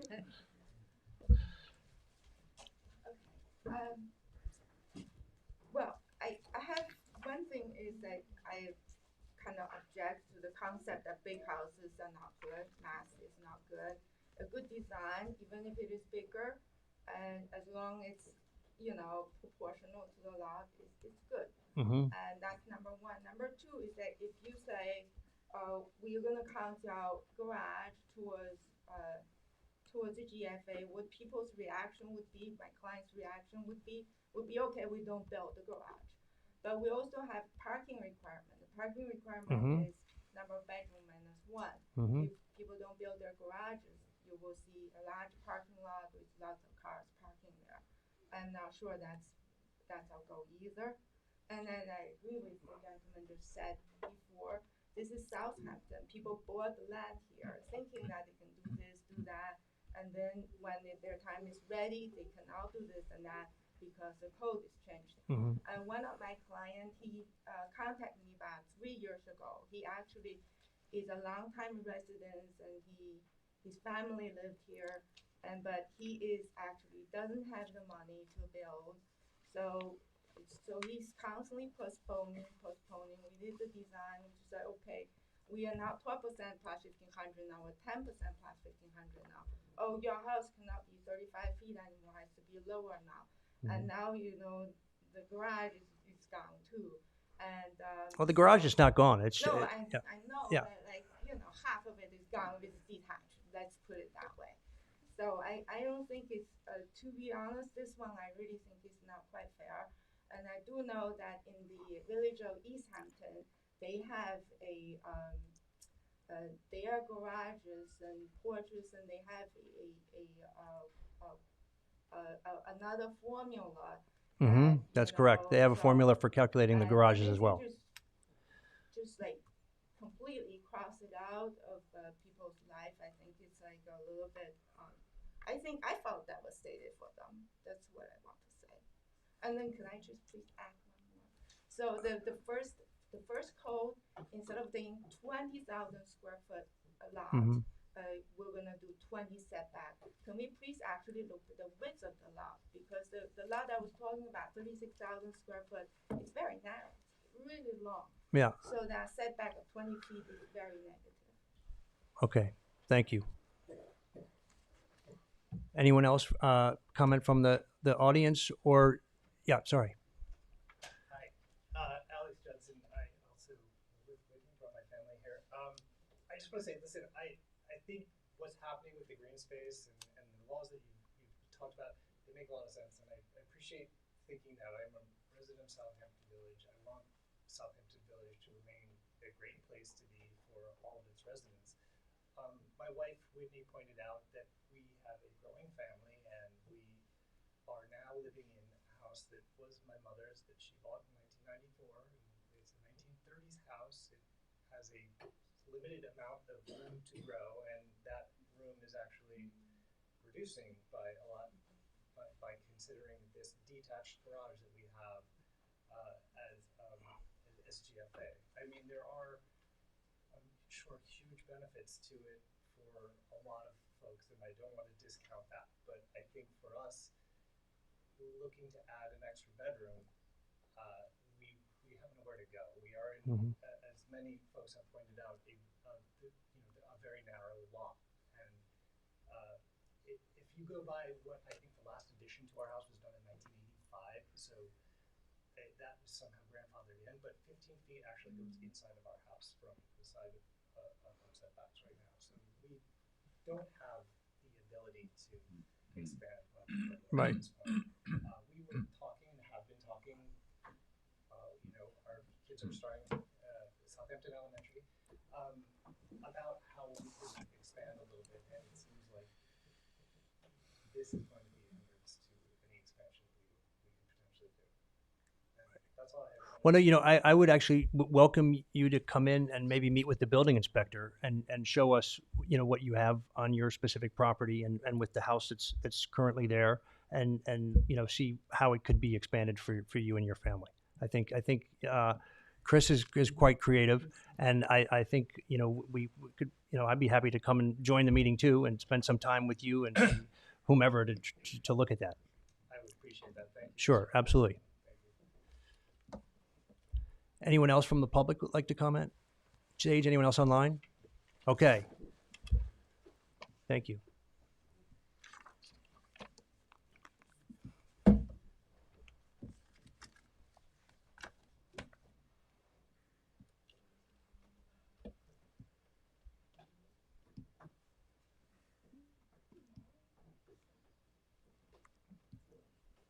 Good afternoon, Mayor, or good evening, Mayor and trustees. Ryan Kesson, architect. How are you guys? Good. How are you?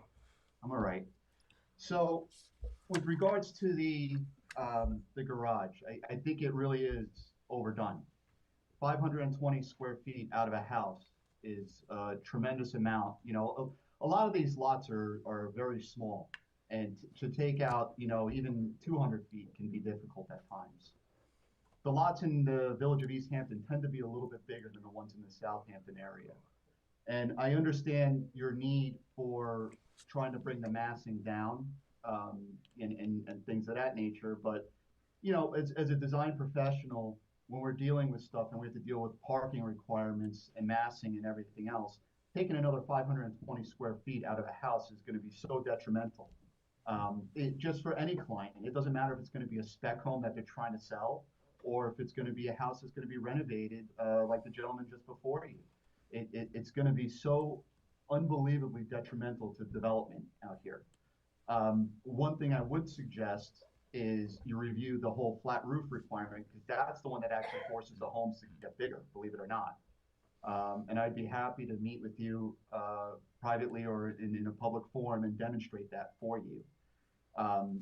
I'd also like to know what research was done to get to this point, to include GFA in there. Is it just, we saw the village, or was anything done independently? Did you have an independent research team, or how did it get there? Well, it was really done by Buckhurst Fish Jacques Mar when they updated our comprehensive plan in 2022 that had not been done since 2000. And they took comments from the public. We had public workshops, we had Zoom meetings, we had roundtables, we had surveys, we had a lot of input from people in the village, and these were some of the issues they raised. They still said that they were concerned that some of the new houses were too big, that they were overshadowing their neighbors, that again there wasn't the breathing room between the homes, that they go lot line to lot line, that they wanted more green space. There was a study done by Studio AB several years ago, I think it was maybe 2013 or 14, where they went around and looked at the traditional homes in the village and the relationship of the homes on the property. and there was more breathing room, if you will, between the homes and the property lines. They were very vertical in appearance, but the difference now was that many of the homes that were done in this analysis several years ago was showing that the new builds were very horizontal, and that they were really, again, going, not seriously lot line to lot line, but they were maxing out what they could do. That was one of the reasons why the 4/10 rule was created, so that there was a relationship between the home and the property. And so again, we were looking at that, and BFJ looked at that, and we agreed that 15 feet on the smallest properties was too much to have as a minimum side yard. And so BFJ it recommended that we go down to 12 feet on, again, the lots that are, 7,500 to 12,499 square feet. And then on those that were less than 7,500 square feet, the minimum would go down actually even further to 10 feet. So it was actually giving 5 feet of relief in the side yard on the smallest lots in the village, again, to try and take into account that these are some of them are very narrow lots. But this was, again, to keep the development in the village, the new development, to look as similar as to the older development, again, with the house in relationship to the property. Is that helpful? Yeah, but I mean, look, if you're telling me that you're going from a side yard from 15 feet to 10 feet, that doesn't really help anybody, because we have to deal with the pyramid law as well. That's where your massing comes into play. That's right. The most restrictive thing that you have. Right. Well, we're not addressing the pyramid law tonight. No, I understand that, but you're addressing massing, and that's part of it. Yeah. Everybody's fine with the pyramid. Nobody's got to, even when you took it down to, the 5 feet and on property lines and stuff like that. But to take out another 520 feet and, go and even reduce side yards or whatever, is going to be so detrimental. It's going to be unbelievable, the side effect of this. And again, I think, I don't know, it may be a good idea for the village to consult the design professionals that do work out here. We can work with you and give you some good ideas on how to reduce massing, because we're essentially in the middle. We're essentially between the builder and you at the end of the day. Yeah. We have to deal with whatever builder or whatever client, whatever we have, and we have to make sure it goes in between what they want and what your regulations are. And the designers and architects and engineers, the design professionals, will be able to give you the best feedback of all. No, I appreciate that. And then you get to go to our ARB too. Yeah, and you know what? I don't mind the ARB. I really don't. Those guys are fine. I don't have any issues with it. But to Mark, that's a shout out, I think. Say, hey, I have a house that I could build 2,000 square feet out of gross floor area, and I was planning on putting a 2-car garage. Well, now I can go and build a 1,500 square foot house. It's not going to work out well. Okay. No, I appreciate your comments, and we will take these all into consideration. We're not going to vote on these laws this evening. Okay. And again, I would be happy to meet with you to show you on how that flat roof, how much it affects the massing. Okay, Chris, we might do this. You want to say something? No, just the one point you want to clarify. He's not going to lose the total 520. You gotta come up to the mic, please, Chris. Thank you. Yeah, correct. You would only lose the full 520 if it was attached to the house. If it was a detached, you're only losing 50% of it. Well, that's fine, and that's okay. That's if you want to do something with a detached garage, by all means. That's whatever. Right. So the 1 car and a 1-car detached, you're still taking away, let's say, 200 from the attached and 100. You're already down 300 feet right off the top. Right, and but that's being generous. That's on the low side. That's if you do a 10 by 10 space, which nobody does. No, sure. No, I get that. So again, one of the reasons why this was written the way it's written, it was to encourage people in the village to build detached garages, which again, as I said, was the traditional model in the village, and not to have the attached garages. So this was to encourage detached garages, which was the paradigm that most people in the village appreciated because it was historic and traditional. And that's fine, but there's better ways to do it than this. Okay. You know, maybe you do credits or something. Maybe you reduce the setbacks on a detached garage, or you somehow incentivize the house or something. Okay. But this is not the way to do that. Okay. Not No. by a long shot. I appreciate your comments, and again, we will take them into consideration. Thank you. Thank you, Mr. Mayor. Sage, anyone else? Okay. I'm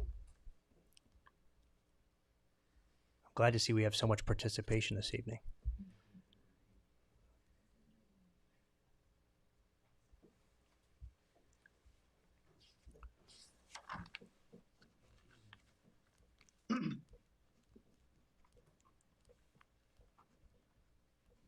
Okay, you're on, sir.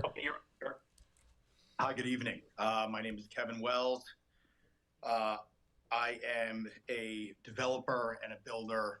I have built in the last 24 months 3 houses in Southampton Village. I built 161 and 181 Corrigan, and I built 134 Corrigan. And the gross floor area coming out of the garage is going to be extremely, like, to echo Ryan's sentiment, it's going to be extremely detrimental. On 134 Corrigan, that was a 0.44 acre parcel.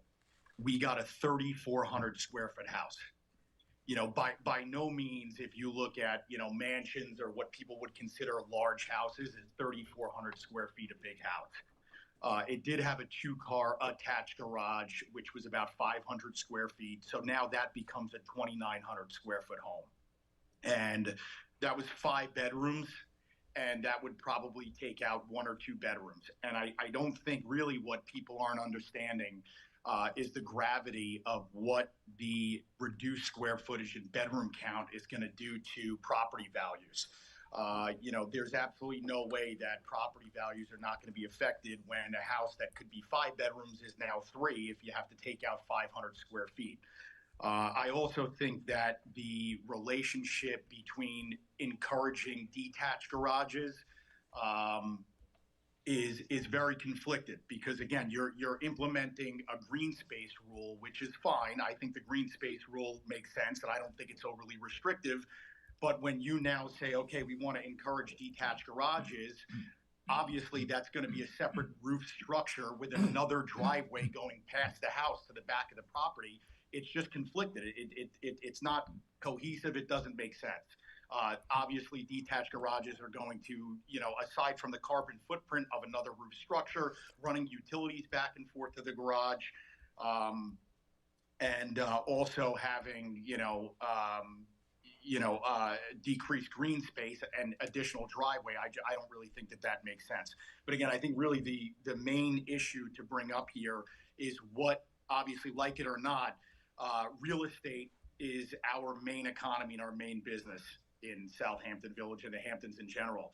And when you put something so restrictive that's going to knock down a house from a 5-bedroom to a 3-bedroom, I don't think people are really understanding that their property values are going to decrease 30 to 40% overnight.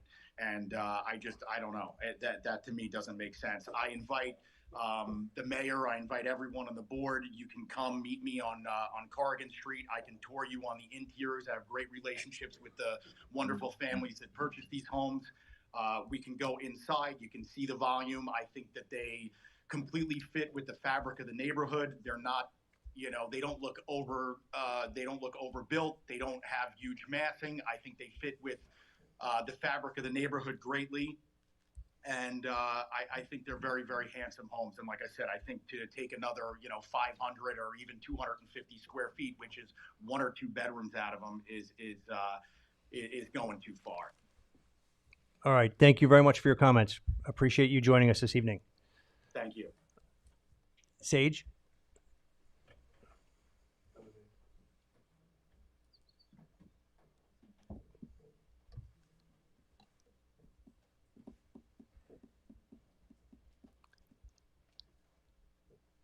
Hello, can you hear me? Yep, you're back on. Hi. So I wanted to voice a sentiment similar to other residents, particularly with the smaller lot sizes houses. I have plans on doing a rebuild on my house in Pulaski, and the fact that now that the garage space is counting towards the GFA significantly impacts any plans that I have. Um, and I actually was always intended to have the garage be detached. That's actually was a desire of mine. Right. And yet I'm still getting pinged for that. You know, it's still going to count half towards the GFA. So I think that, you know, there could be potentially other options that could incentivize detached garage instead of putting a law around or putting provisions around, um, you know, the associating the garage space to GFA. Second, with the other rule, I think you mentioned that it was going to anything with double ceilings or high ceilings or higher than 16 feet. Over 16 feet, yeah. Towards the GFA, correct? If it's over 16 feet, it would be counted twice, as they do in, as I mentioned, East Hampton Village, Sagaponack, and North Haven. Okay, so at least in my design, I wanted to have that as a like an architectural sort of aesthetic design for my living room space area. And so with this provision, I'm already on a smaller lot size already. I'm already restricted to around 2,800 square foot already. Mm-hmm. That counts, you know, double now towards if I were to implement that in any design that I would do. So that double, you know, that's two pings right there. So I just wanted to voice at least my that it negatively impacts, you know, anything that I plan on doing, and I imagine similar to others that are present on call or not present on call also impacts.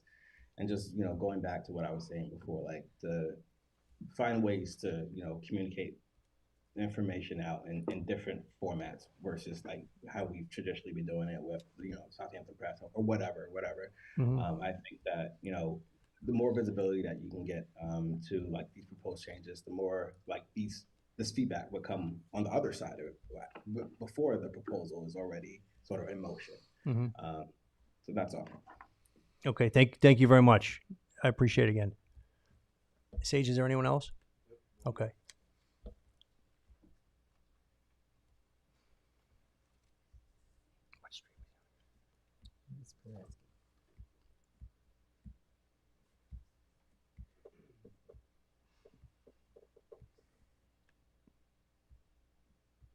Hello, can you hear me? Yes, Bill, you're back on.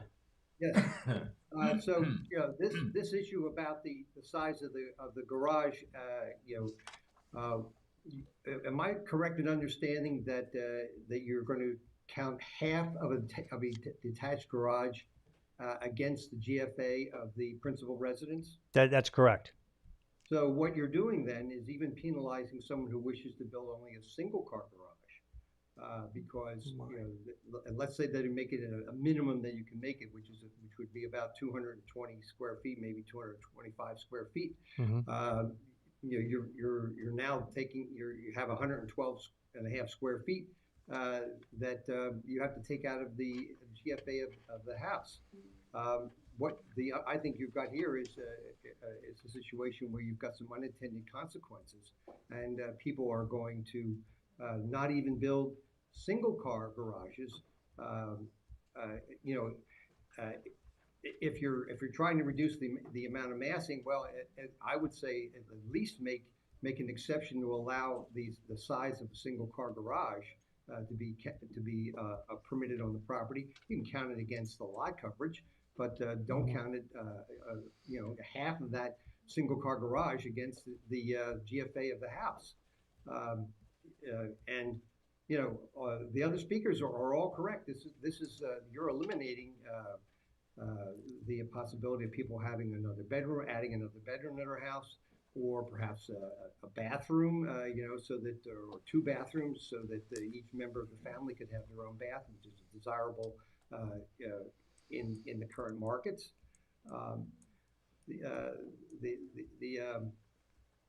The other thing that was mentioned is about the 16-foot height.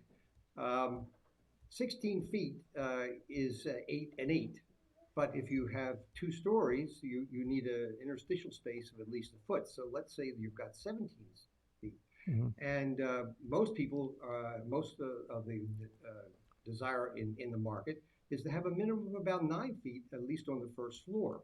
So Or 10. I could see the limit of 16 if it applied to the perimeter plate of the house, and not necessarily the finished ceiling of the double height space, because we can set the ceiling at a collar tie height, which builds into the volume of the roof without affecting the size of the mass of the house.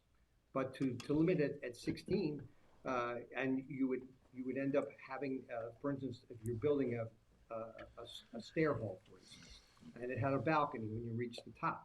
Well, you would end up having you wouldn't be able to have headroom on the balcony that overlooked the double height streets. No, yeah, I understand what you're saying, and again, the way the code would be, interpreted by the building inspector would not be to count a staircase. That's exactly what they do in East Hampton, in Sagaponack, and in North Haven, where they have a restriction of 15 feet. I don't know if you've ever done any work in any of those municipalities. I've been here for 35 years. I think I've done some work in those municipalities. Okay, so then you're aware then that they have a height restriction of 15 feet before they count it twice. I understand that. Okay. And but I'm still simply pointing out to you the effect, and if you allowed it to be the collar tie height, or in other words, make the restriction at the plate height, and not necessarily what the finished ceiling height is in that space. It would not affect the massing of the house on the outside. You can still build into the volume of the roof. Okay. All right, Bill. Now, I again appreciate your comments, and again, we will take these all into consideration. You say you're going to take them into consideration. The fix is in. All these are going to be passed, and that's quite obvious. You're not referring this back or saying that you're going to reconsider this and perhaps submit. Bill, all right. You know what? I can't get into this with you right now. I would like comments on. All right, I appreciate it. I'd like comments on the proposals as written. You're forcing this through. I'm not forcing anything through. No, Thank you. Thank you very much, Thanks, Bill. Bill. Anybody Honestly, else on thank you stage? very much. All right, let's Okay, go to the thank next you. person. Thank you, Bill.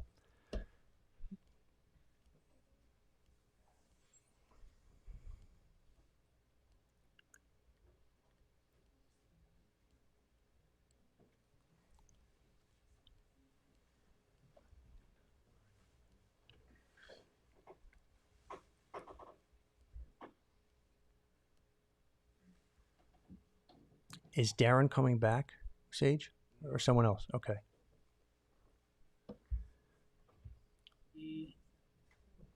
Jeff can't come back. No, they're not up there. All right, it is me. and I Oh, hope- it is. Oh, you are back, Jeff. Jeff is back. Okay. And I hope for your sake, I'm the last one on this particular proposal. Oh, it's good. We can do more if they want. Okay, so Jeff Broadley, village resident, and there's a great irony here. A few references were made to the fact that Southampton is not East Hampton. Southampton is not Sagaponack. That's exactly right. We're not. And the very people who came here because of the look of the village and the brand that is the village did so respecting that. And oftentimes, then what do people want to do? Sometimes build a large house, significantly different than that very look that was appealing. And we are at risk of losing that brand value. And contrary to what some people said, that negatively affects property values. Not the fact that you can have 4 bedrooms or 5 bedrooms versus 4. It's the overall amenities and the look of that village. That's the brand. That's the value. And if I was compelled to do research on it, I could very well support that. So the fact that this proposal encourages a traditional look, as Bill, you explained, in the form of detached garages. That's the benefit. It's not punitive. Okay. In fact, if anything, our zoning laws, compared to some of the other villages, are opportunistic to developers, which is why some of the folks who commented here tonight build here, because they can do more here than they can do in other villages.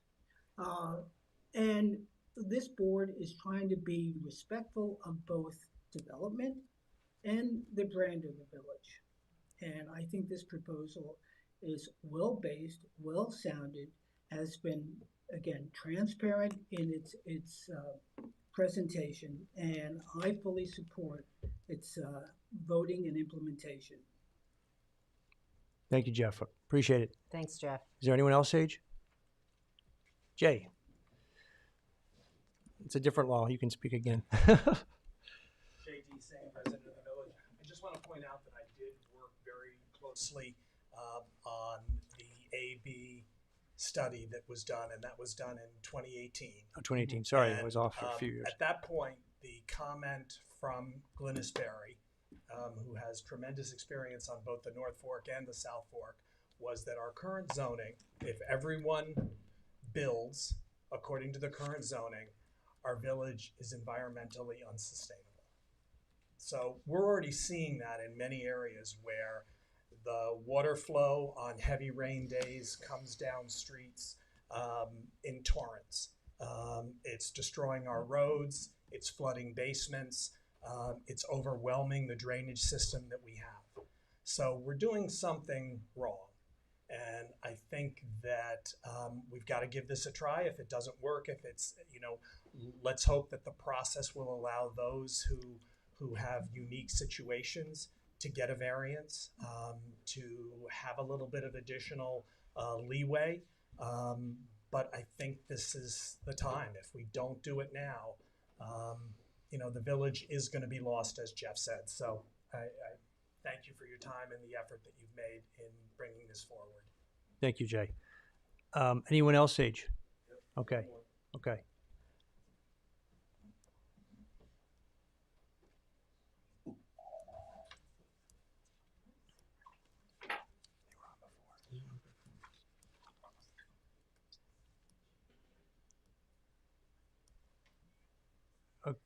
Okay, Sherry and Len, you're back. Yes, I was trying to do the video. Yeah, okay. Good. Excellent, excellent. Just, Mr. Mayor and the board, I'll give you a real, in response to the last two people who spoke, I'll give you a real life dilemma or choice that we now have to face. We have a garage on the property, a two-car garage. It's detached. It was the one thing we weren't going to donate to Habitat for Humanity. It was going to stay there. And it's used for vehicles. It's not typical standard GFA type use. But we are most likely, if this law passes, we would knock it down because we don't want to lose that GFA or have to trade off the GFA to park a vehicle or two with the house. The house, as I said, we're planning to retire there. We've been planning for 4 years. We've made the decision. Family wants to be there. So it's a real life practical example. We will likely knock the garage down. And it's a 1940s, 1950s. It's an old garage. It's has some charm on the property.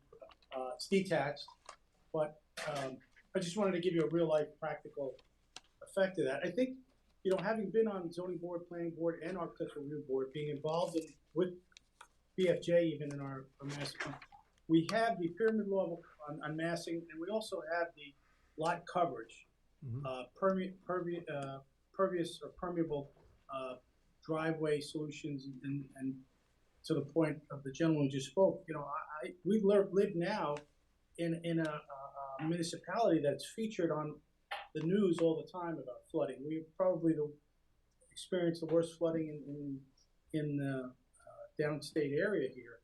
And so I'm sensitive to that. We've done things with organic fertilizers and all kinds of things for the runoff. So I'm very sensitive to that. But yeah, that's a practical effect of what is likely to happen to just us, having to trade off that detached garage that's been there. It's the one thing we're going to keep. And but I thought I would just share that with you. No, thank you. Thank you very much. Again, we appreciate your comments and you being available to speak to us here this evening. So thank you very much. And thank your wife as well. Thank you, Mr. Mayor. Yeah. Oh, sure. Hi, Daphne Brumsey. I own 2 properties in the village, and we've been saving up our money to build the house of our dreams. And with this new law, we will not be able to do so. It's like we're living in a HOA. That's that's how I feel. Because you're given these setback rules, and we won't be able to build our dream house. So that's all I have to say about that. Okay. Thank you very much, ma'am. Thank you. Was that your son that was on? Yes. Yeah. No, thank you very much. Anyone else, Sage? Okay. Well, at this time, I think I would make, actually, there are 2 letters, I think, that were relevant to this public hearing. So maybe we should have the letters read now into the record since we have it open for public hearing. We had there's a total of 4 correspondences to the board. There were 2 of them talk about the endorsement for the proposed amendments to the zoning laws. Yeah. And so, let's do those. Yeah, and so we have a total of 4 correspondences to the board. Okay. The first 2, one from Jessica Mezzacappa and a second one from Walter Dean, both provide enthusiastic endorsement for the proposed amendments to the zoning board laws. So, okay. If you'd like, sir, I can read those letters. I think they requested that they be read into the record, so I just want to follow what they requested. Okay. Well, we're not going to do that. Do you have them, or do you have them? I do. Yeah, I have it. I can. Okay. Yeah, I do. But Would you like me to read it? Yeah. Yeah, go ahead, Gina. Okay. Thank you. This is the first one's from Jessica Mezzacappa. I cannot be at the meeting on Thursday, so I respectfully request the following to be read into the record, and thank you. To the members of the Southampton Village Board, I am writing to offer my enthusiastic endorsement for the proposed amendments to the zoning laws of Southampton Village. As a dedicated resident deeply invested in the preservation of our community's unique character, I wholeheartedly support any measures aimed at ensuring sustainable growth and maintaining the charm that defines Southampton. Over recent years, Southampton has experienced a concerning trend of rapid development and the construction of increasingly large homes. This trend not only threatens to alter the aesthetic appeal of our village, but also strains our infrastructure and diminishes the quality of life for residents. It is crucial that we take proactive steps to address these challenges and safeguard the integrity of our community for current and future generations. The proposed amendments to the zoning laws represent an opportunity to curb this trend just a bit and promote responsible home building. We can and must preserve the nature of Southampton Village while fostering a more sustainable and livable environment for all residents. Furthermore, I urge the Southampton Village Board to consider the broader environmental implications of unchecked development by prioritizing green spaces, conservation efforts, and sustainable building practices. We can protect our natural resources and mitigate the adverse effects of recent development trends on our local ecosystem. In conclusion, I urge the Southampton Board to swiftly move forward with the proposed zoning law amendments and to prioritize the long-term well-being of our community. Together, let us uphold the values of responsible growth, environmental stewardship, and the preservation of Southampton's unique identity. Jessica Mezzacappa. And the second letter is from Walter Dean to the Southampton Village trustees, thank you for all you do for our wonderful village. I am I am very much in favor of the proposed zoning changes as per Village Comprehensive Plan adopted in 2022. I would only ask that you consider adding to the proposals the enforcement of setbacks, including air conditioning condensers, pool pumps, generators, etc. When I built my house in 2020, I was told that I needed to set the house and the garage 4 feet back from the side yard setback so the mechanicals were within my building envelope, which clearly is no longer the case, as I see condensers and generators being placed on or near property lines and outside of setbacks. My best, Walter Dean, 94 Pierpont Street. Mr. Talbot, building inspector, do you want to respond at all to the condensers and air conditioning units that are put in the side yard setbacks, placed in the side yard setbacks? Yeah, that's supposed to be. All right. Well, I think we have to do a better job of enforcement. That's one of our biggest complaints with noise is AC units. Yep. There you go. Okay, Sage. Sage is agreeing with that. We need a hand mic for the building inspector. No, but all right. So I appreciate that. So again, I would just ask you and the other inspectors as well as code enforcement to ensure that the placement of generators, air handlers, air conditioners, what have you, are not placed in the side yard setback, the required side yard setback, close to, a neighbor's lot line. All right. Thank you. Ed. I put my equipment in the shed. That's I like that. Nice. That's all right. good. You hear that, everybody? An idea from Ed Simononi is to put the equipment in a shed. Thank you very much, Ed.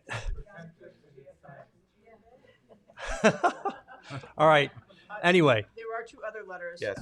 Which one is from Bennett and Reed, one is from Ms. Zaloga, right? So I don't know if we need to read them or what no, they didn't. Well, so John Bennett and Lisa Zaloga. John Bennett is an attorney in the village. Lisa Zaloga is an architect who does a lot of work in the village.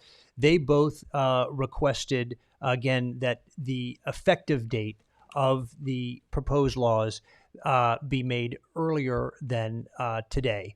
I called John Bennett myself and told him the effective.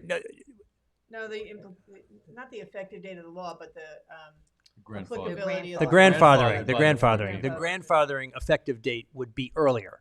So we put into this version, which is a newer version than was originally introduced, that again, any applications that had been submitted prior to March 14th, 2024, because that was the date of the notice of the public hearing of these proposed local laws, would be grandfathered. So again, there are numerous applications in the building department right now that are not going to be affected by this at all. It's only if, again, something was submitted after that. So again, both Mr. Bennett and Lisa Zaloga, the architect, requested that we have a date for grandfathering, which we have now established in this version of the local law, thanks to the penmanship of Eileen Powers.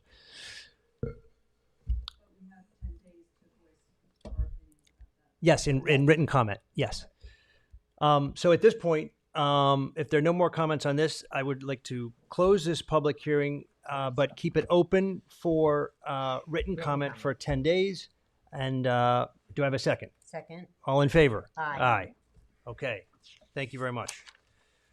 Now we'll get on to number 7. Right, number 7 is a proposed local law number 17, which is a local law amending chapter 16 of the village code, which covers video conferencing, to further define the extraordinary circumstances which might warrant a board member participating in a meeting of the public body by video conference. So this law, New York State, when they introduced video conferencing, authorized villages and other municipalities to adopt a local law which permits video conferencing under certain circumstances. Generally speaking, a member of a public body must be present at the public meeting, but in extraordinary circumstances, their appearance can be by video conference.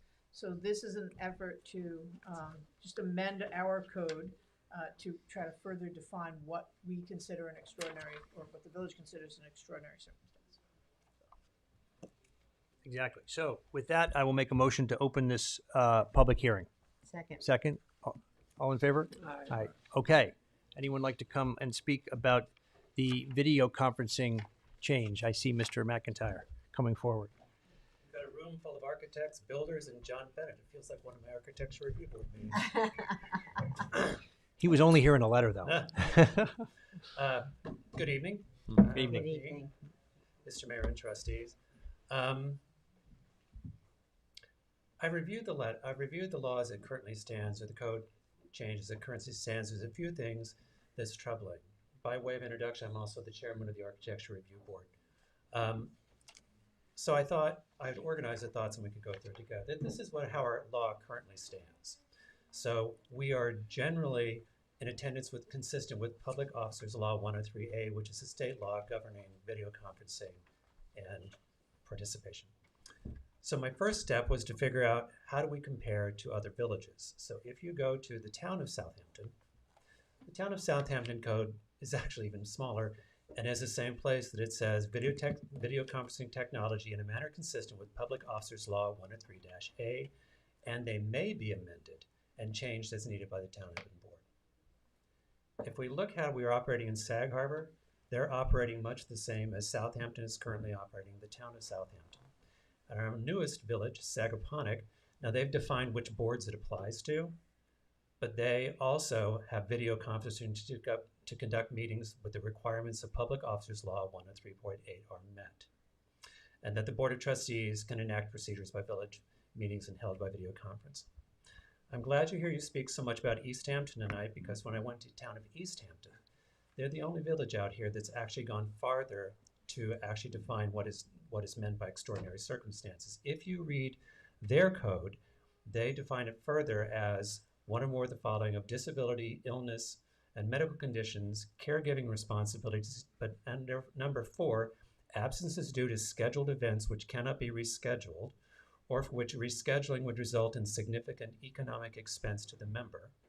And their number 5 is any other significant or unexpected factor or event which precludes a member's physical attendance at such meeting. So their law in a village that has, in a town that has sort of the same makeup as our village, actually seems to understand that we have people that work full-time. Their full-time employment is not based in their village. They may have time to time when they want to participate. So now we go to where we are right now, and this is the most recent version I have. This is not the one that was originally posted. This is one that Eileen distributed yesterday. This is a more recent version. Mm-hmm. And what I want to talk about first is what's not in our current code.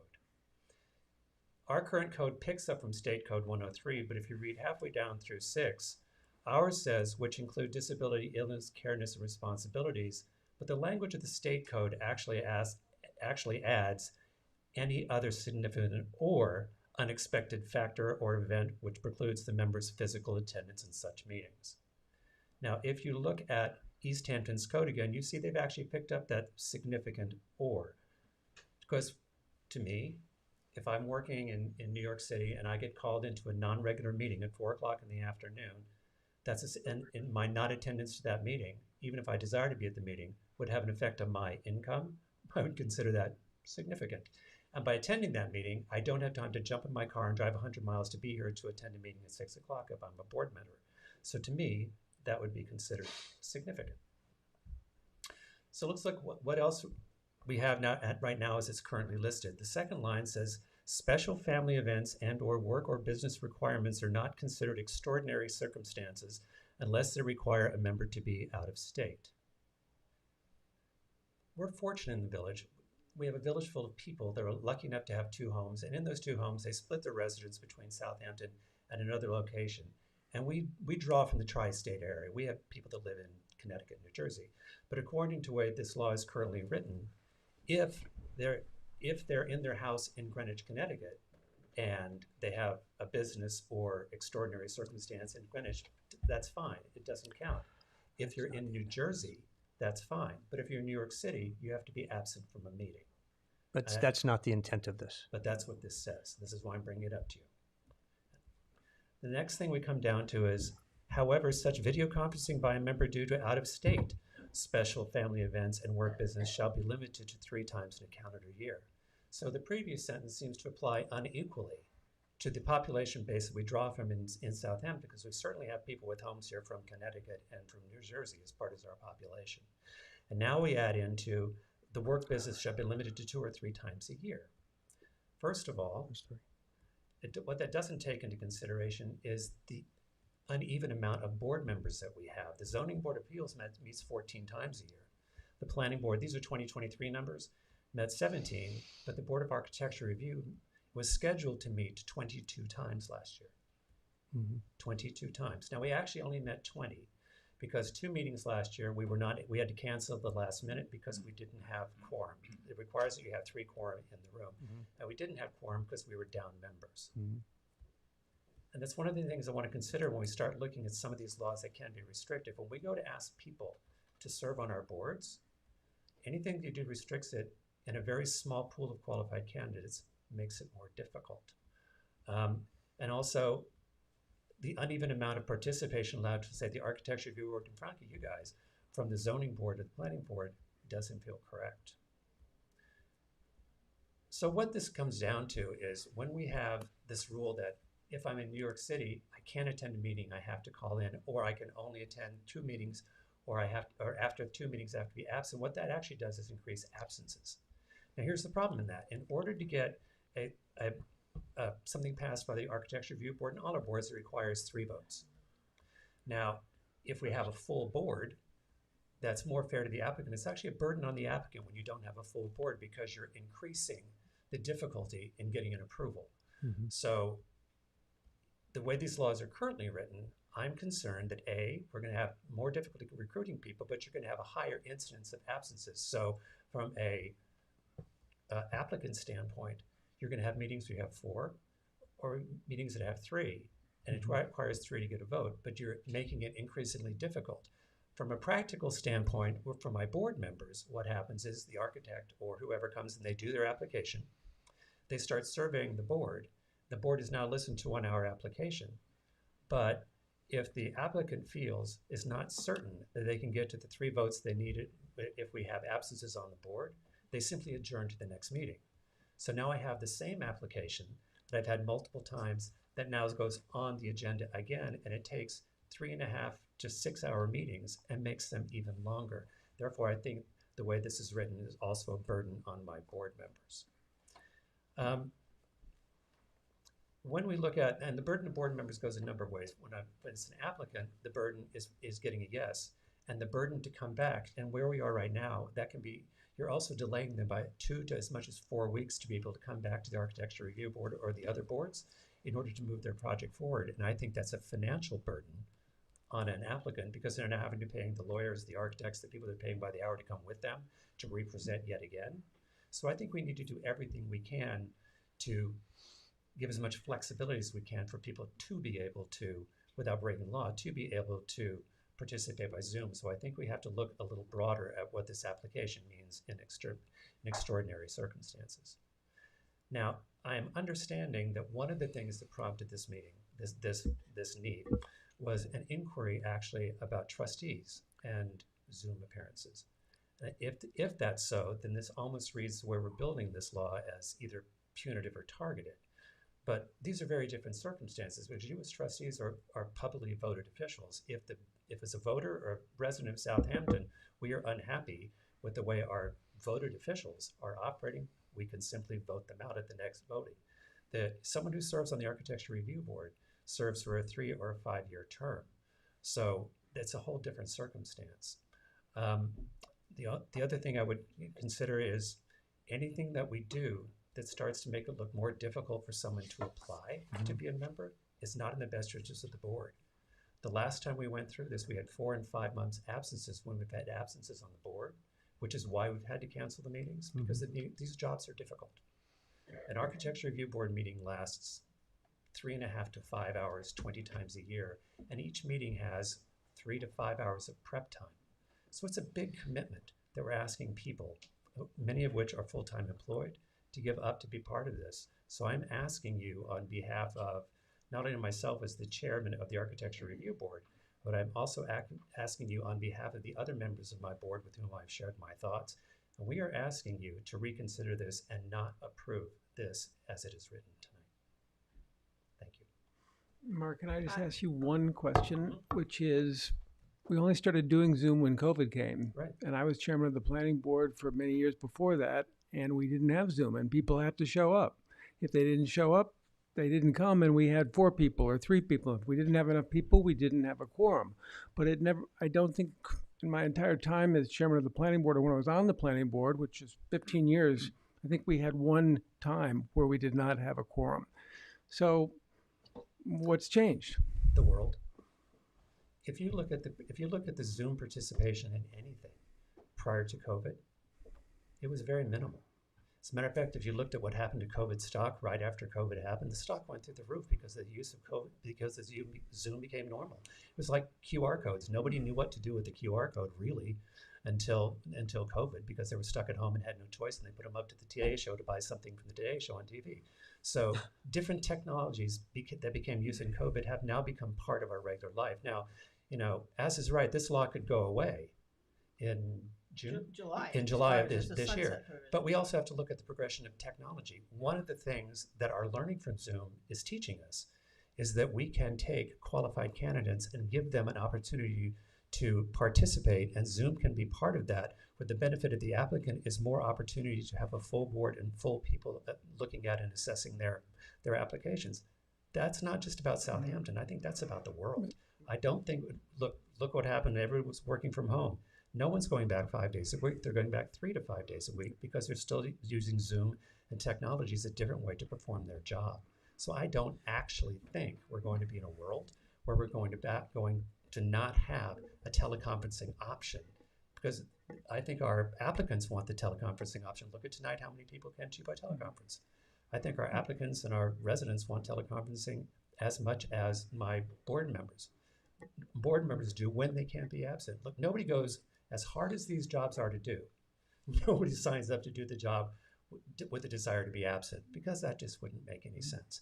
They desire there to be and do their job. But times come when, due to unfortunate circumstances or unscheduled meetings or the things that come up, they may not be able to be here. That does not mean they don't want to be present. And right now we have a way to be present, and I don't think we should be limiting that. I don't think it's in the interest of the village. I don't think it's in the interest of not just the Architecture Review Board, but the 15 board members that serve on the land use boards for the village. So Mark, as you know, this is being driven by state law. State law, again, says that it has to be an extraordinary circumstance, situation. So the question is, how do you define what is extraordinary? I think that's the question. That's the question. That's the question. The other question, though, is how are you interpreting the definition of extraordinary? Because clearly, what I just showed you, if we're not operating under the law, we're in extremely good company.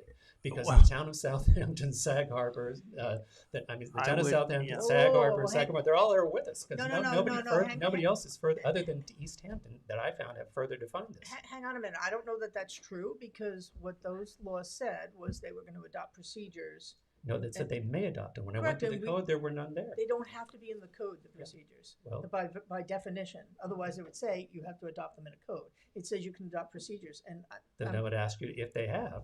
But let me just say, I would ask you to review them. Let me just say one other thing, since you brought up the East Hampton law. It clearly doesn't comply with the New York State law that says it has to be an extraordinary circumstance. I listen to you. I just want you to hear what I have to say about it. I read it. I watched as you read it. I've read it before when you suggested I do. Under that definition, under East Hampton, I could attend my son's Little League game or anything. That's a scheduled event that cannot be changed. I mean, anything can be a scheduled event that cannot be changed. There's nothing extraordinary about that. And the New York State law requires an extraordinary circumstance. They want public bodies to meet in person.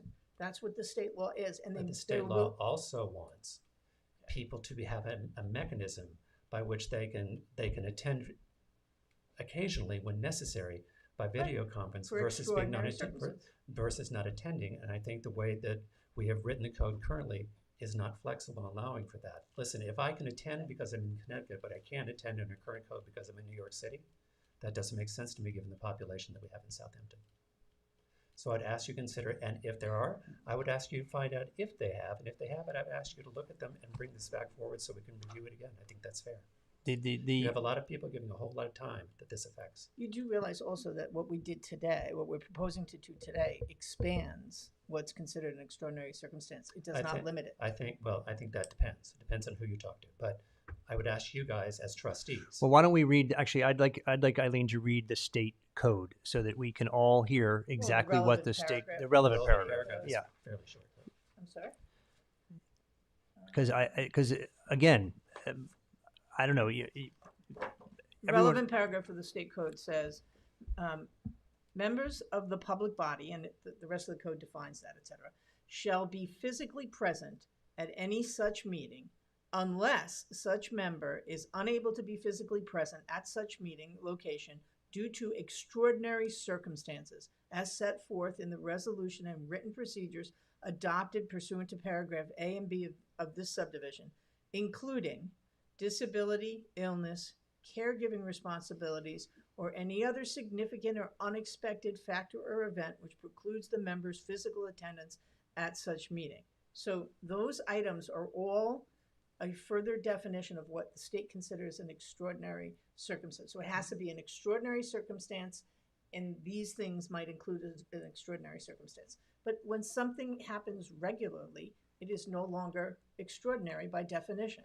I think So that's working I actually think that's what you saw in the East Hampton law, because the East Hampton law says that can't be rescheduled or an unscheduled law. So Right, I it think, said unscheduled. But what I'm going to ask you as trustees to do is take a look at it. Yeah, and if no, there we'll is take a in look at it. Take a look at We're it. trying to And figure out the how other to thing I comply really with want the you- state law. The other thing I actually want you to look at is why are you limiting this to 2?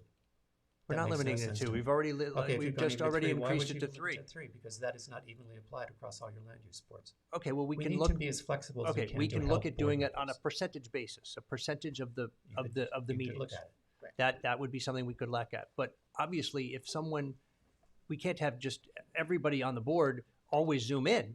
That wouldn't be fair to the Well, applicants that's a either. ridiculous statement. No one has ever implied that. What we have I said didn't is say we that. just need to be as flexible as we can for people to be able to attend when they need to attend remote. Okay, As appreciate flexible it. we can within the limits of the law. That's what we're Right, asking. that's fine. Right. Yep, Okay. yep. Thank you. Thank you. Does anyone else want to speak? Julia, you had your hand up.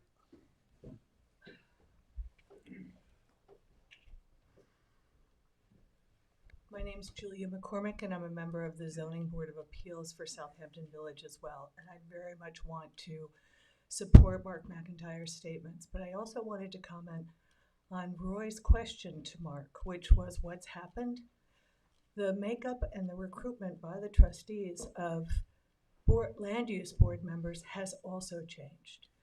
When I joined the Zoning Board of Appeals, there was only one other member who was full-time employed. Most of the individuals who were serving with me were fully retired and in Southampton, living in Southampton Village full-time. Certainly the comments about how the world has changed is absolutely certain. But volunteerism has also changed. And members of the land use boards receive an honorarium to diffuse the expenses that they incur taking on these positions. To recruit volunteers, whether it's for hospitals, it's for civic organizations, it's for your colleges, have dramatically changed over the last, it wasn't just COVID. That whole issue began about 20 years ago, and it's bleeding into the ability to recruit and retain people on these land use boards. And it is something that, again, to support what Mark said, that we need to be conscious of, because the amount of time that is expected and the amount of administrative work that we need to take on as well to do these jobs is complex. And frankly, I think that some of what is extraordinary should be for people who are giving of their time, something that they should be able to define. If it was not successful, or if somebody felt it was being taken advantage of for a member of the land use board, then frankly, it's something that it should be worked out on a one-on-one basis in that people come to these jobs with a whole heart and an intention to serve this village because they care so deeply about it. And these restrictions are going to limit that even further for people to be able to even consider coming onto a land use board. That's all. Thank you. Thank you. Anyone else? Sure. You like to, you're contributing to a lot. I appreciate it. Yeah, I go to all the boards, and I do see them sometimes use Zoom. I was never bothered by it, and I don't see anybody not to come all the time. So it's sometimes this person not here, sometimes that person's not here. There's always people sitting here. So I think really should be quite flexible. To me, I think it's better to get the plan reviewed, passed, instead of coming back again and again. So I kind of support. No, I appreciate that. Listen. I'm trying to support it too, but I want to make sure that we are complying with state law. I mean, we have the technology. Why can't people? You know what? I'd love it. I'd love it if you would address a letter to Governor Hochul. Seriously. Or Assemblyman Thiel or Senator Palumbo. But this is their volunteer. They're not like. I understand, but it's state law. We have to look at the state law. I read a letter to Hochul. Thank you. That's good. Jay. J.D. Singh, I'm a resident of the village. I concur that I think we have to do everything possible to support these boards. They do an amazing job. I watch, it's my video passion at midnight, 2 a.m. Jay, you've got to get a life. Jay. On the local TV stations at one of our boards. But I think that the more flexible you can find a way to create a process here, because they're all good people, they're applying for the right reasons. One of the things that has changed is we don't have the local population that we used to. Think of the boards of 20 years ago. It was all names that are, bishops and people who have been here for generations, and we don't have that young, engaged, employed population here anymore. Partly because, quite frankly, every house is being rebuilt as a McMansion, and local people can't afford McMansions, so they can't live in the village anymore. So I think what we really have to think about is trying to also support members of the board, and making sure that they're not sitting there for 6 and 7 hour meetings, that we get the staff in the building department who actually responds to what they need to have done, and the legal advice to make sure that they're getting the support in making the decisions and defending themselves against applicants and attorneys who can sometimes be pretty aggressive. Although that's the fun stuff to watch.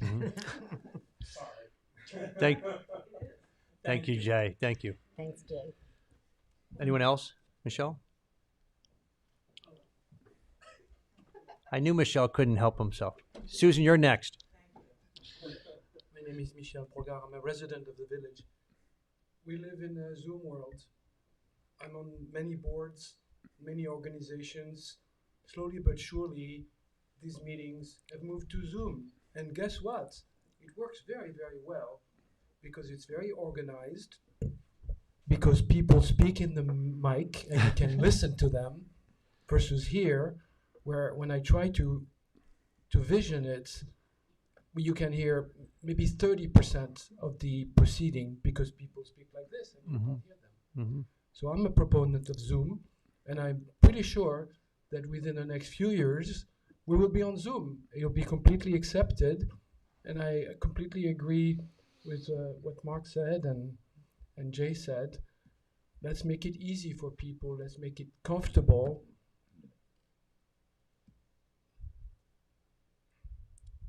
So we can retain people devoted and people who are ready to spend long hours on these boards. Thank you. Thank you, Michelle. Thanks, Michelle. Susan.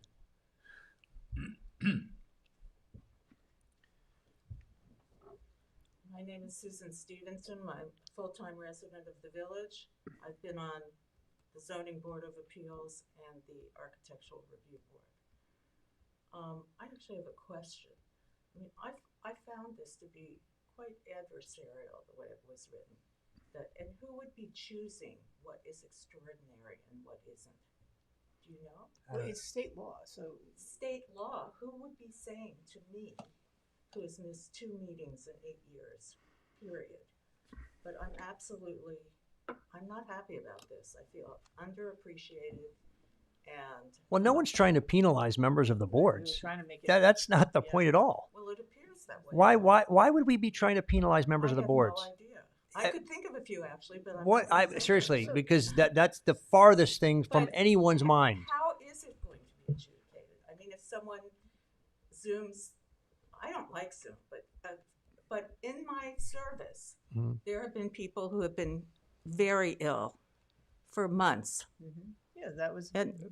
That's an exception. And my husband was dying, and I could not get a communicable disease, but I came when But necessary. that would be a caregiving. I understand yeah, that, yeah. but he's passed away. I find there are privacy components to this. Who's going to say who is going to be the judge of this? If let's say I Zoom 4 times, highly unlikely. I think you probably communicate to the chairperson why you were not going to be I available. think the chairpersons who I've dealt with under extraordinary circumstances in both boards, there were people who had major situations where they could not attend. Health. Right, nobody challenged them, did they? Absolutely not. And the people, but that doesn't mean, I mean, who am I dealing with? Am I dealing with you in terms of the chairman? It would be the chairman of your board. Okay. I don't oversee the land use boards. It's the chairman who's the chair. I'm talking to them. No, but it would not be me as the mayor. No, it's you're a member of the board. You would talk to the chairperson about an absence or extraordinary circumstance that would come up. Okay, I just feel that it could be used improperly in many ways, and some of it is privacy. I mean, we have, I get called up by newspapers, all kinds of crazy stuff. I mean, it's not an easy situation to be in. We do get paid nothing. Practically, we have expenses. It's really time consuming. It's a challenging situation, which I welcome, but I do feel that I feel it's adversarial. I can't tell you. I realize you may have to make a definition, but I think you can make a definition that doesn't say anything easily, which would be just to say whatever one of them said. And other extraordinary situations, I feel like, terrific. That's right. That's what it should be. Just have the long list, and at the end, that was there for a reason. Smart people thought this out, but I feel like it really hit me the wrong way. Okay. Well, I'm sorry about that, because that was certainly, Susan, not the intention at all. We were just trying to comply with the law, and we asked Eileen to help us draft a law that would be compliant. To expand the definition, not to limit it. They tried to expand the definition, because the way it is now, all of these things, a special family event, a one-time event, traveling out of state, none of that qualifies as an excuse for video conferencing. So we were trying to expand the definition to cover situations where, a couple times a year, to give board members that option. We weren't trying to take anything away from you. I don't know what was going on the boards, because I'm new and I don't police them, but this was an attempt. Yeah, no, that's my concern. No, this was an attempt to expand Yes, there's something definition. off here. That's all I'm saying. Policing the boards. Who's policing the boards? Nobody's policing the boards. Okay. We're just trying to expand the definition. Your counsel is saying She said she's not. Okay. Okay. Thank you. Okay. Any other comments on this? Anyone on Zoom? Okay.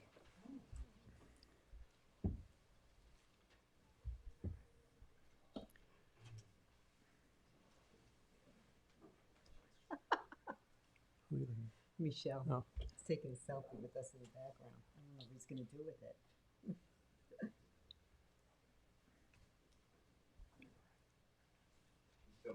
Okay.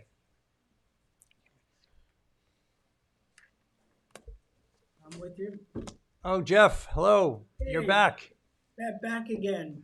So this time, here I am, not in support, but against, echoing the logic that Mark put forward and the qualitative comments of Julia and Susan, as well as the practical issues that Jay Deasing raised. In my view, folks, this is a bureaucratic solution, and in my notes, I had a different word for it that started with a B, and the second letter started with S.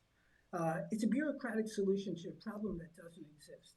As Susan said, and I've served with Susan for most of the years that she was there in thick and thin when there were issues that would otherwise keep people away.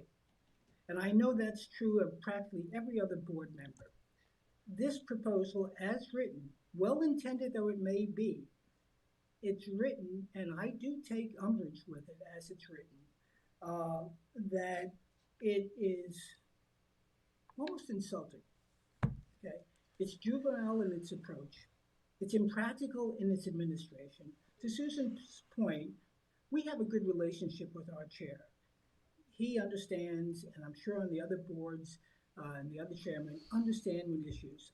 I don't want to have to detail what's an extraordinary event.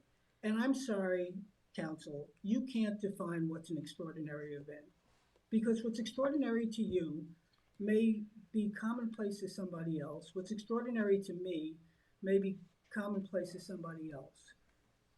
Well, so how would you, Jeff? How would you like to define it then? Because I welcome your suggestion of how we should write this code, this law, this regulation. There's not enough language in there that gives discretion to the chair. There's not enough language in there that speaks to reasonable application.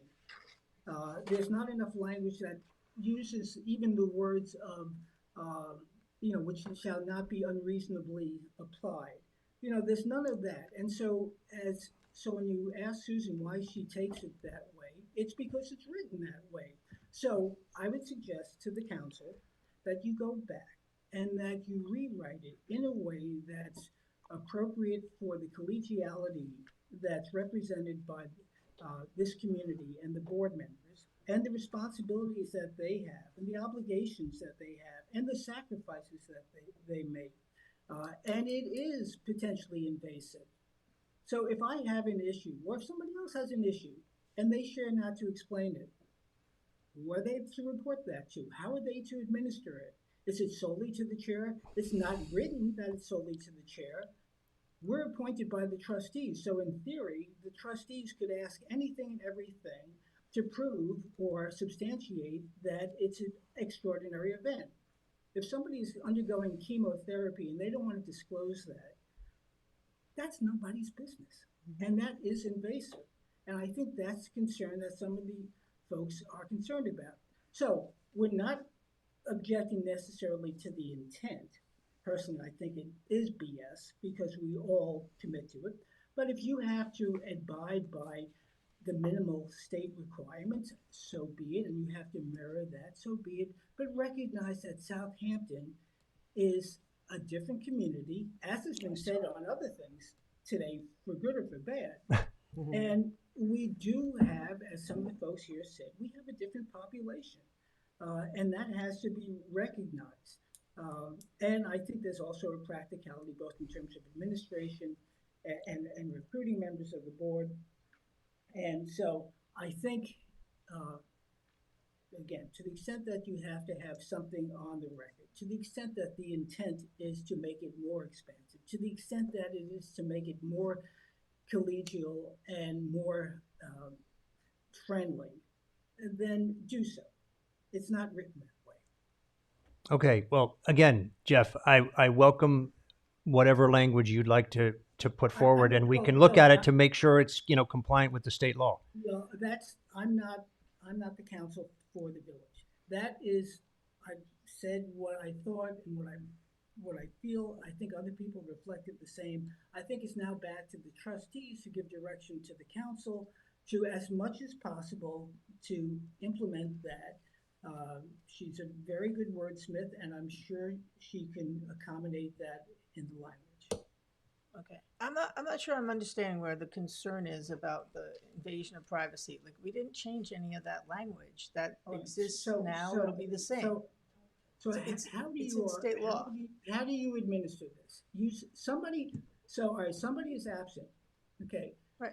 There's nothing in there that says who do you report to. Well, usually though, Jeff, but wait, if you were not going to make a meeting, wouldn't you maybe call the chairperson or email them or text them and say, I'm not going to make the meeting tonight? I always, yes. Well, so that's nothing different There's then. no language in there that says it's to the chair's discretion, which shall not be unreasonably withheld or unreasonably applied. There's nothing in that language. It's just absolute words, and words can be parsed. And then ultimately, we're appointed by the trustees. So there's, in my view, full opportunity for any of the trustees to question somebody's absence. And that's fine, they can do that. So I just think there has to be more consideration in terms of the language. There was nothing in the code before this about that. There's nothing in the state law I understand about it, there's requiring nothing in any it. of it. I don't know And- why we think people are going to start invading your privacy. There's nothing in it that says it can't be, but there's nothing in it that says it can't be.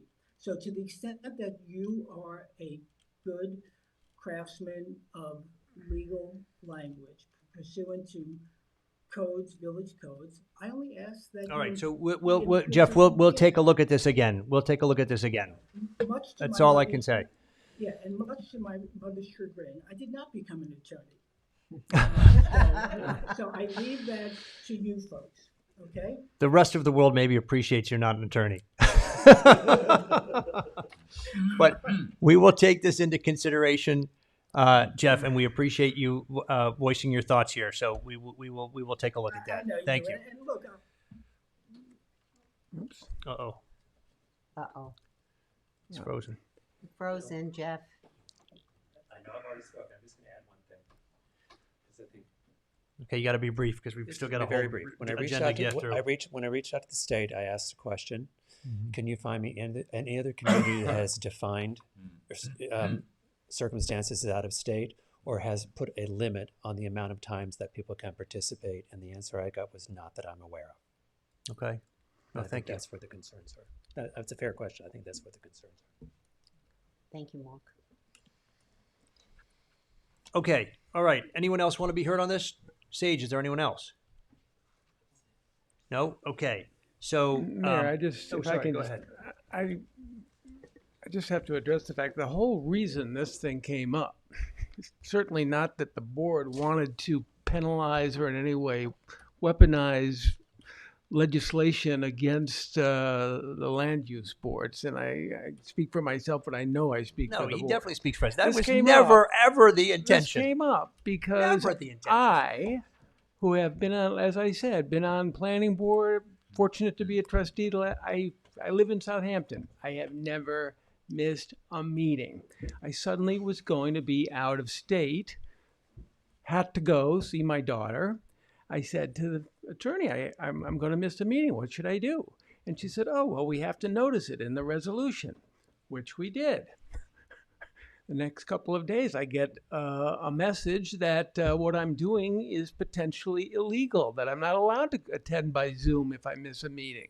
I get a hold of Eileen. I say, Eileen, I've been told that what I'm doing is illegal.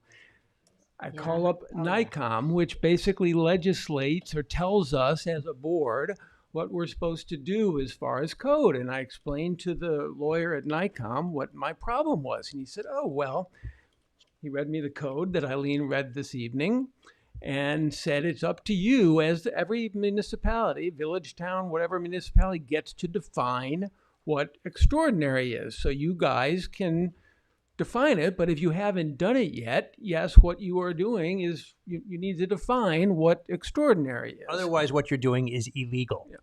And he said, and furthermore, we strongly feel, even though Zoom is allowed, that the applicant should be able to address the board members in person, not just looking at a TV screen. Those were the two main points he made to me. But he said, you are free as a village to make your own definition. So Eileen, to her credit, tried to make a definition that somehow defined extraordinary. And as Jeff said, and as Sue said, it's what's extraordinary to what is extraordinary. It is difficult, but like I said, I hope we will review and see if it can be made better in a way that's less threatening, but it never was meant to be threatening or to force people to do anything. But why did you all think that we were trying to threaten you in some way? Because we are being threatened. Why? Why? We're just trying to comply with state law. And we were told that what we were possibly doing was illegal. Possibly, maybe the word there, but go ahead. Yeah, but that's a good word. Sorry?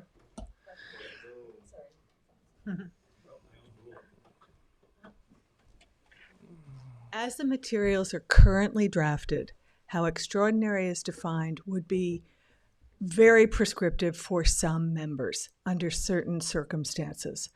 And I'm not willing to discuss it in great detail, but as it is currently written, the limiting factors that are extraordinary would become punitive for some members. And those of us who came tonight absolutely represent the opinion of most of our board members. If I can't say that it's all of them, but it is most of them. And frankly, if you were to make a decision to go forward with it, I'm not sure I would be willing to continue to serve. All right, Julia, then I'm inviting you, just as I invited Jeff, to please provide language that you would think would be suitable. I've told you that I think that extraordinary should be left to the discretion of the boards themselves. We are volunteers. And as volunteers, what is extraordinary? And somebody said it, Jeff, I think, said that what is extraordinary to one is not extraordinary to another. We don't know everyone's personal circumstances, but I can tell you volunteers are very protective of how they use their time, both as volunteers, but also they protect their time in their personal lives and their professional lives equally as much. And this puts a limitation on what service can mean and what is possible. Knowing that you have a certain amount of flexibility if something comes up in your professional or personal life is something that I'm certain every member values. And that I don't think probably some realized it until they saw the proposed legislation. And everyone is, I can't say everyone, that's overspeaking. There are some members who read it and absolutely perceived that it would limit their ability to be successful. People who volunteer for jobs like this are also all people who are detail-oriented and perfectionists, and they honor the commitment they've made one to another, just as I'm certain all of you have made with each other. And no one would go into this for any length of time and think to themselves, oh, I'm going to get out of this. But the language as it's currently written, for some, is just, it's too prescriptive. I'm sorry that was the impression, but as I've stated and Bill stated, it was purely to try and meet the requirements that we understood from New York State.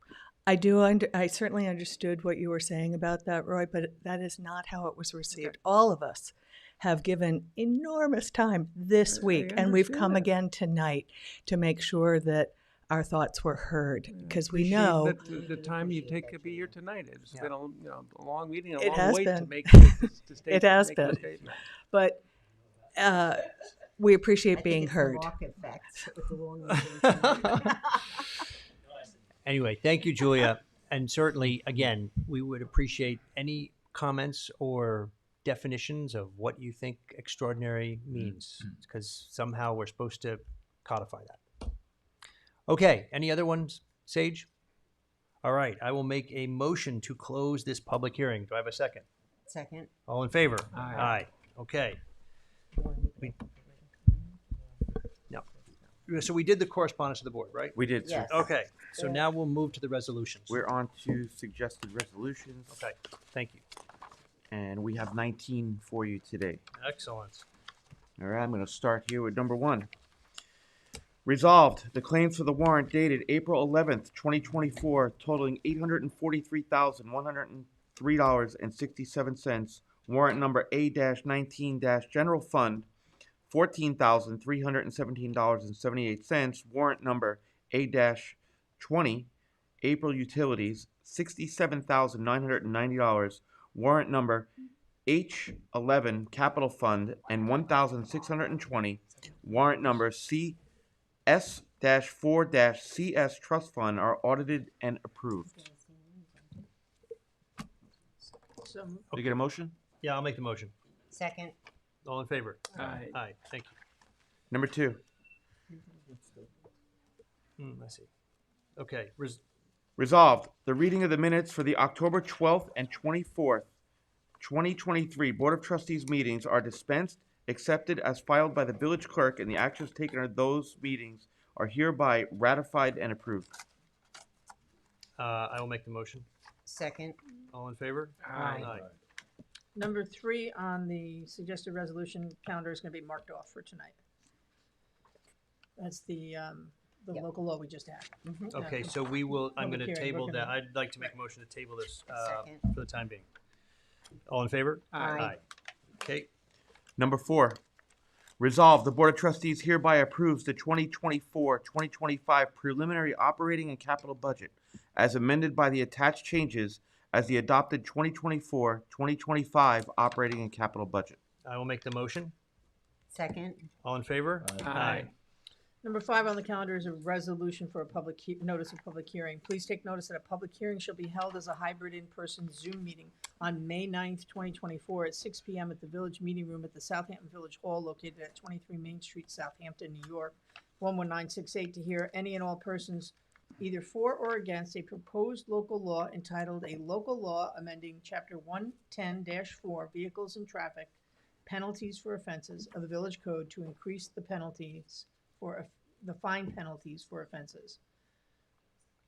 Right, so I will make the motion for that notice of public hearing. Second. All in favor? Aye. Number 6 is also a notice of public hearing. Please take notice that a public hearing shall be held as a hybrid in-person Zoom meeting on May 9th, 2024 at 6 p.m. at the Village Meeting Room at Southampton Village Hall located at 23 Main Street, Southampton, New York, to hear any and all persons either for or against a proposed local law entitled A Local Law Amending Chapter 110 of the Village Code, Vehicle and Traffic, by updating the schedules related to traffic control signals, one-way streets, stop sign intersections, and yield intersections to reflect current restrictions.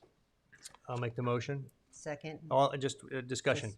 So what we're doing here is we're actually updating the code book that is very out of date.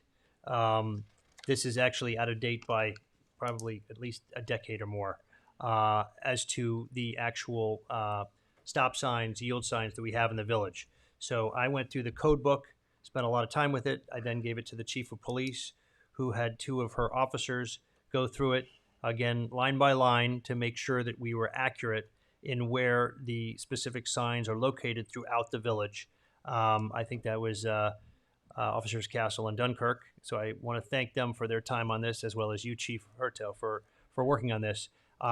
This will finally bring up to date the village code so it is completely accurate, I'm hoping, with actually the signage that we have on our streets for vehicle and traffic control.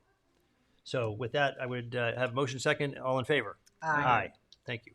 Number 7 is also a notice of public hearing. It says, please take notice that a public hearing shall be held as a hybrid in-person Zoom meeting on May 9th, 2024 at 6 p.m. in the Village Meeting Room at the Southampton Village Hall located at 23 Main Street, Southampton, New York, to hear any and all persons either for or against a proposed local law entitled A Local Law Amending Chapter 116-2 Definitions and Word Usage, Chapter 116-38 Site Plan Review, and adding Chapter 116-18.2 Importation and Exportation of Fill to the Village Code of Southampton to limit and require a permit and/or a site plan approval for the importation, exportation, or excavation of fill in and from properties within the Village of Southampton.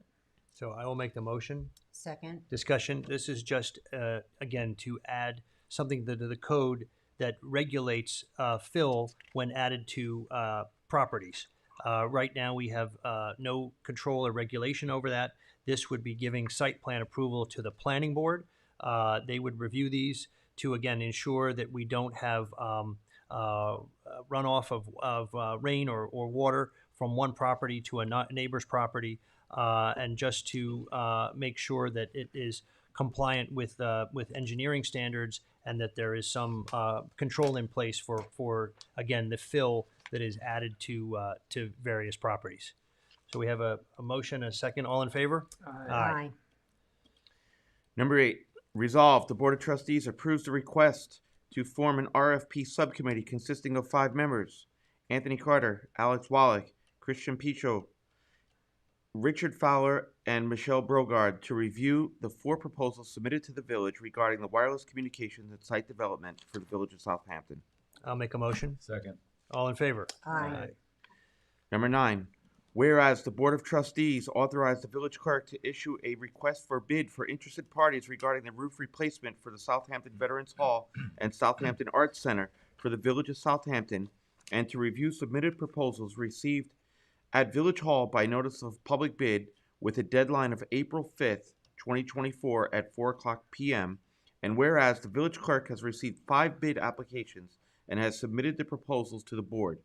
Now therefore be it resolved, the Board of Trustees awards the bid proposal to Eli Construction for said services at a cost of $149,500 for the Southampton Veterans Hall and $490,600 for the Southampton Arts Center, subject to the review of our village attorney.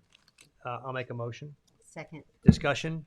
Again, this was something I spoke about earlier during the budget, where we have 2 village structures, Veterans Hall and the Southampton Arts Center, formerly known as the Parish Art Museum, where we have leaking roofs. If you go into the Southampton Arts Center today on a rainy day, they have to put buckets out to catch the rainwater that's coming into the gallery space.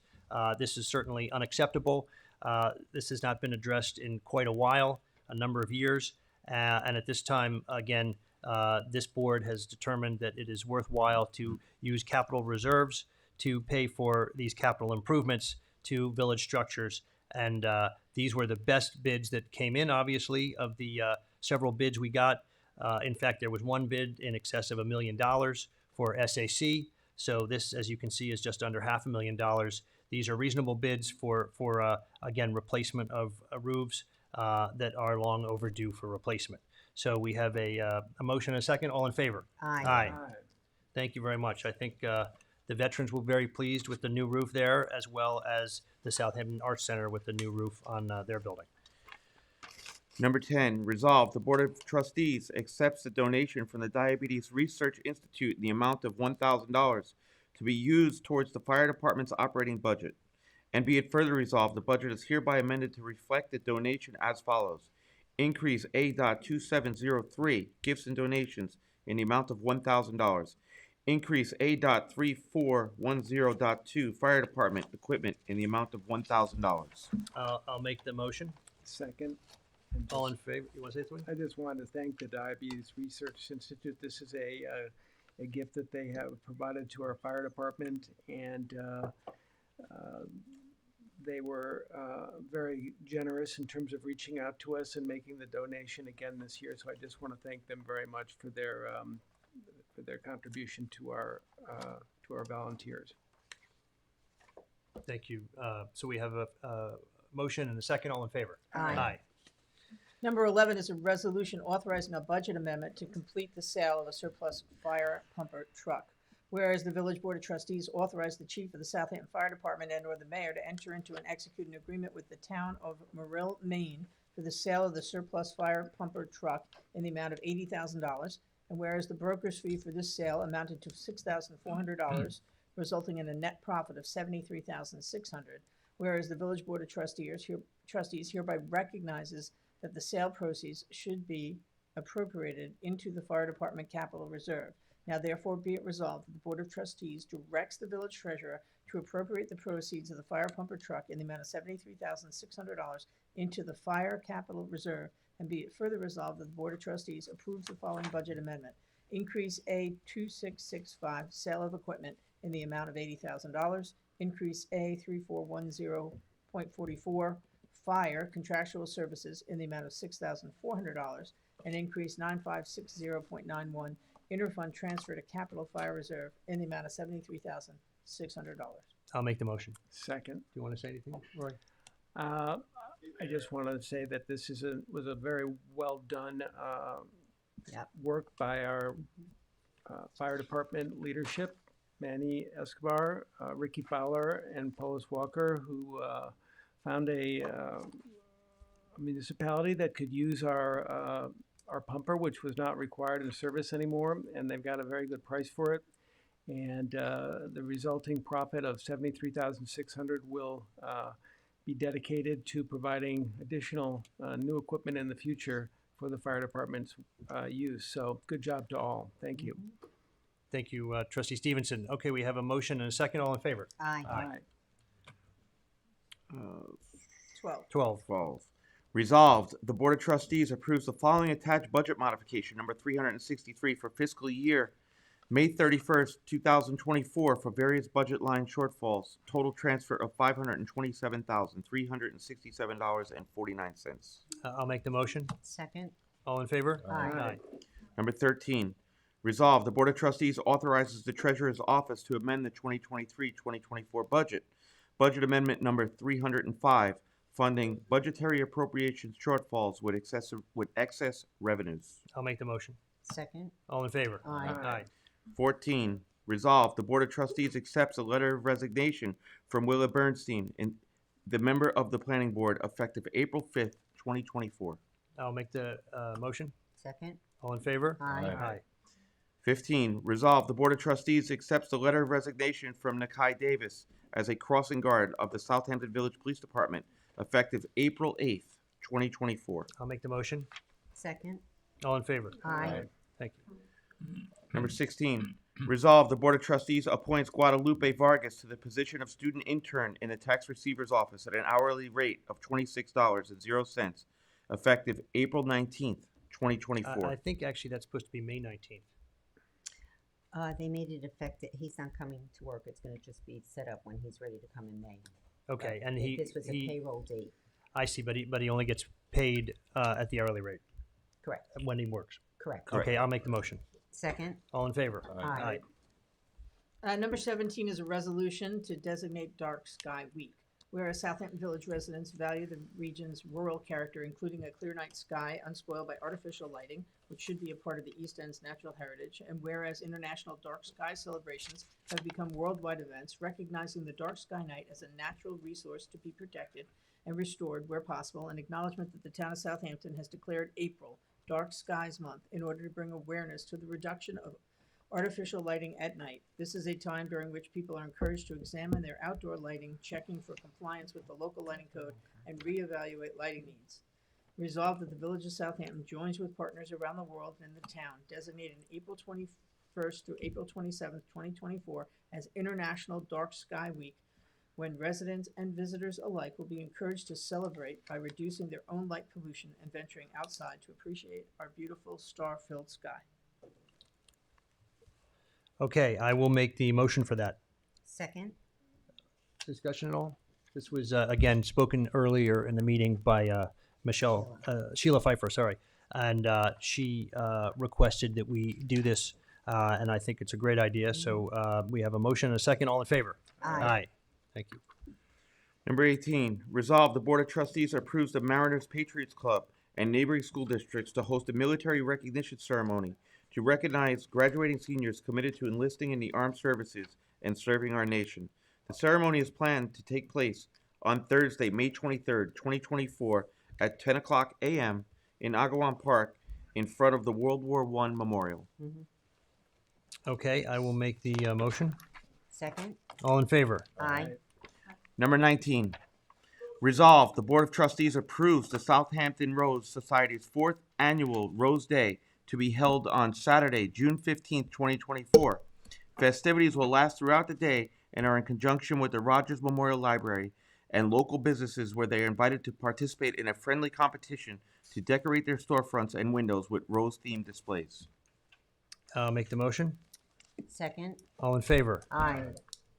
And that's the last one that we had, sir. Thank you. So we will Thank now you. go to, thank you, Anthony. We'll go to comments from board members, and we will start with Deputy Mayor Resta. Thank you, Mr. Mayor.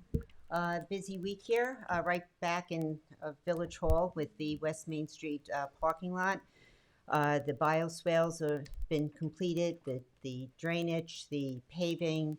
They're still working on the lines, but they were a little delayed today, but that should be complete by the weekend as well.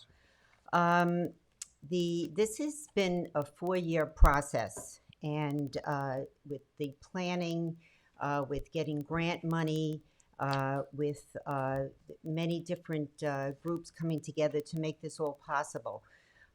There's been much misleading information out there this week, so I just like to set the record straight of how this project came about. Yes, it's been a 4-year project, or I should say a process, and as I said before, but it's this mayor, Mr. Manger, that signed the CPF grant after our village administrator at the time, Charlene Cagle Betts, signed the agreement back in December 2023. So yes, processing, but nothing was implemented until Mr. Manger took this, Mayor Manger took this further and to get this done. After he signed the grant and everything was done, he gave me the go-ahead to get the project moving as liaison to the DPW. And, well, you could see we got the job done. So I would like to actually thank all those that have been involved during this entire process. So, because there were many people that were involved, but especially the mayor, Steve Phillips, our current superintendent of DPW, and our former superintendent of DPW, Gary Gillespie. So I just like to thank the people that actually got this project done. This week, I also attended the the Southampton Town Traffic Task Force, of which the mayor is part of. And it was very interesting, but I'm sure you're going to speak about that a little bit later, so when it's your time.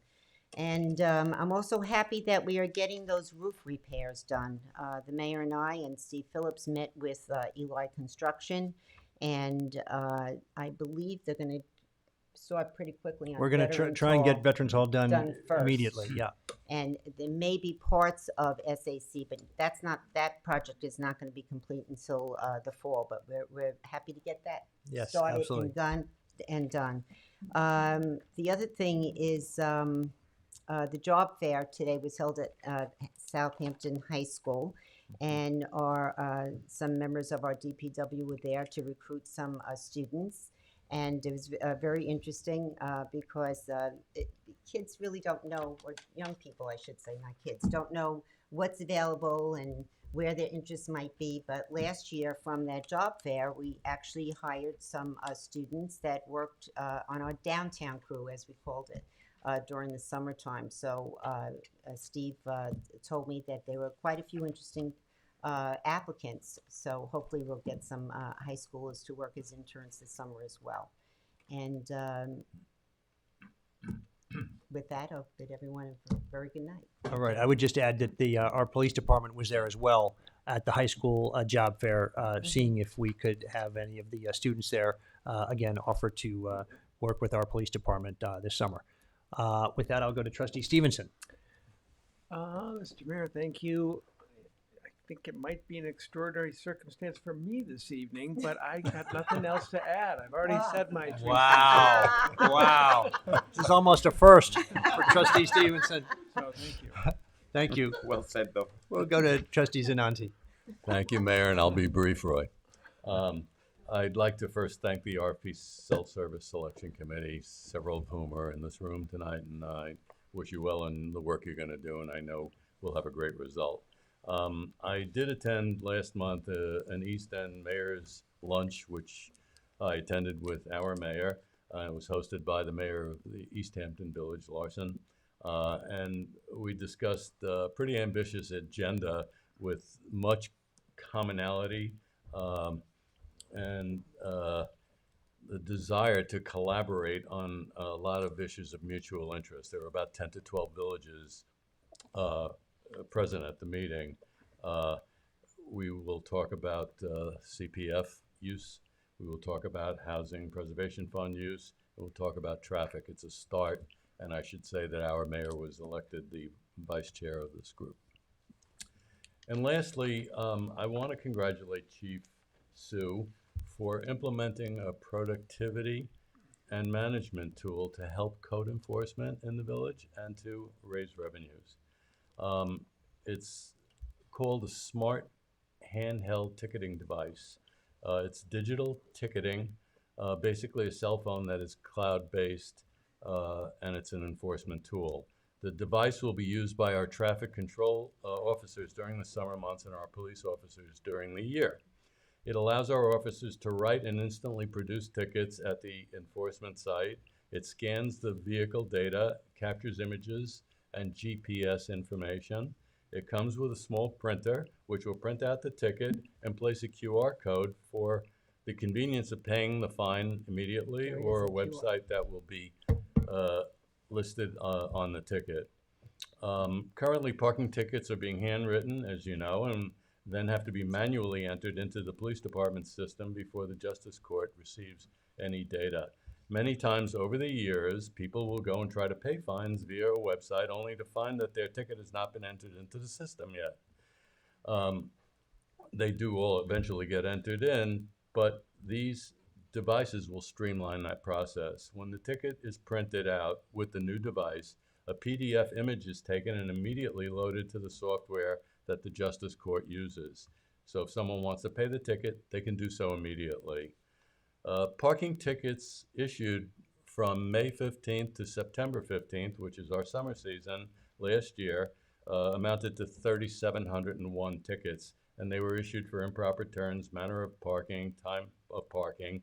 These time parking violations, and these tickets were issued by our seasonal traffic control officers, ordinance officers, and 3 patrol officers that were assigned to the business district for the 2023 summer season.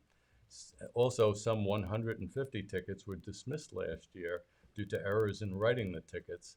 This will correct that. So congratulations. Thank you. And good night, everybody. Thank you very much, Trustee Zani. And I wanted to thank you for joining me at that first Mayor's Association meeting in East Hampton. A lot of topics were discussed. Community Preservation Fund, for which the villages contribute quite a lot. And then we don't always get back our fair share from the townships, which govern the Community Preservation Fund monies. So there was discussion about how maybe we could be more effective in trying to advocate for our municipalities in getting some of those community preservation funds back to our own communities. Traffic was another issue that came up, and that leads me also to discuss the traffic task force that was set up by Councilman Iacilli and Supervisor Maria Moore. It was held at the town last night. It went on for a couple hours. We all got to speak. It's a large group, including Assemblyman Thiel and members of the business community, as well as Jason Cordy from our fire department, and again, the town engineers, town planners. Anyway, it was a whole host of people, but again, trying to address the issues of traffic on the East End, specifically in the town of Southampton. We did have members from the county there. We had Ann Welker, our legislator, as well as a member of the Planning Commission, I believe, from the town, who talked about the RFP that was initiated by County Executive Steve Bellone last year, and that those results will be coming out soon. And again, we'll try and look at implementing some of those plans to alleviate the congestion on County Road 39. It was specifically to address County Road 39, specifically here in the town of Southampton, and to see if it could be re-engineered in any way or improved in any way so that we can keep the traffic flowing on County Road 39 instead of coming into the village of Southampton, which we have, especially in the evening at rush hour when we have a lot of people trying to exit to the west. I also had a meeting with Councilman Pell, who is actually the liaison from the town board to the village of Southampton. He also sits on the CPF committee. We had a very good meeting in my office. It was very nice that he came over here to meet with me. We spent probably, 45 minutes together going over all sorts of issues of shared interest between the town and the village. And he was most welcoming of my suggestions of some land in the village that could possibly be purchased with CPF money for use by the general public. With that, I just wanted to say we did put together a committee to address the RFPs that we've received for cell tower enhancements in the village, but we also have an RFP out there for a firm to provide village engineering and other consulting for the village. Those have been reviewed by that committee, and they will be providing a recommendation to the village. I'm hopeful by the next board meeting, which would be the work session on the 23rd of this month. And so we should be, I'm hoping at that time, maybe able to have a suggestion from this committee that evaluated the applicants for the RFP for engineering and consulting services to the village, and we can look to moving forward with that. Other than that, I don't think I have anything else to report at this time, but I think we will adjourn. Are you going to let Robin speak? I don't think, Robin, you wanted to speak. Is that correct, Robin? Yeah, I think she didn't want to speak. Yeah.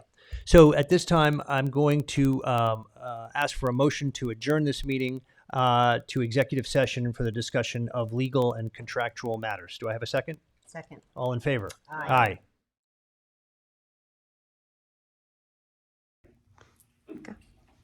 All right, we are coming out of executive session where no action was taken, and I'm making a motion to close this meeting of the Village Board of Trustees.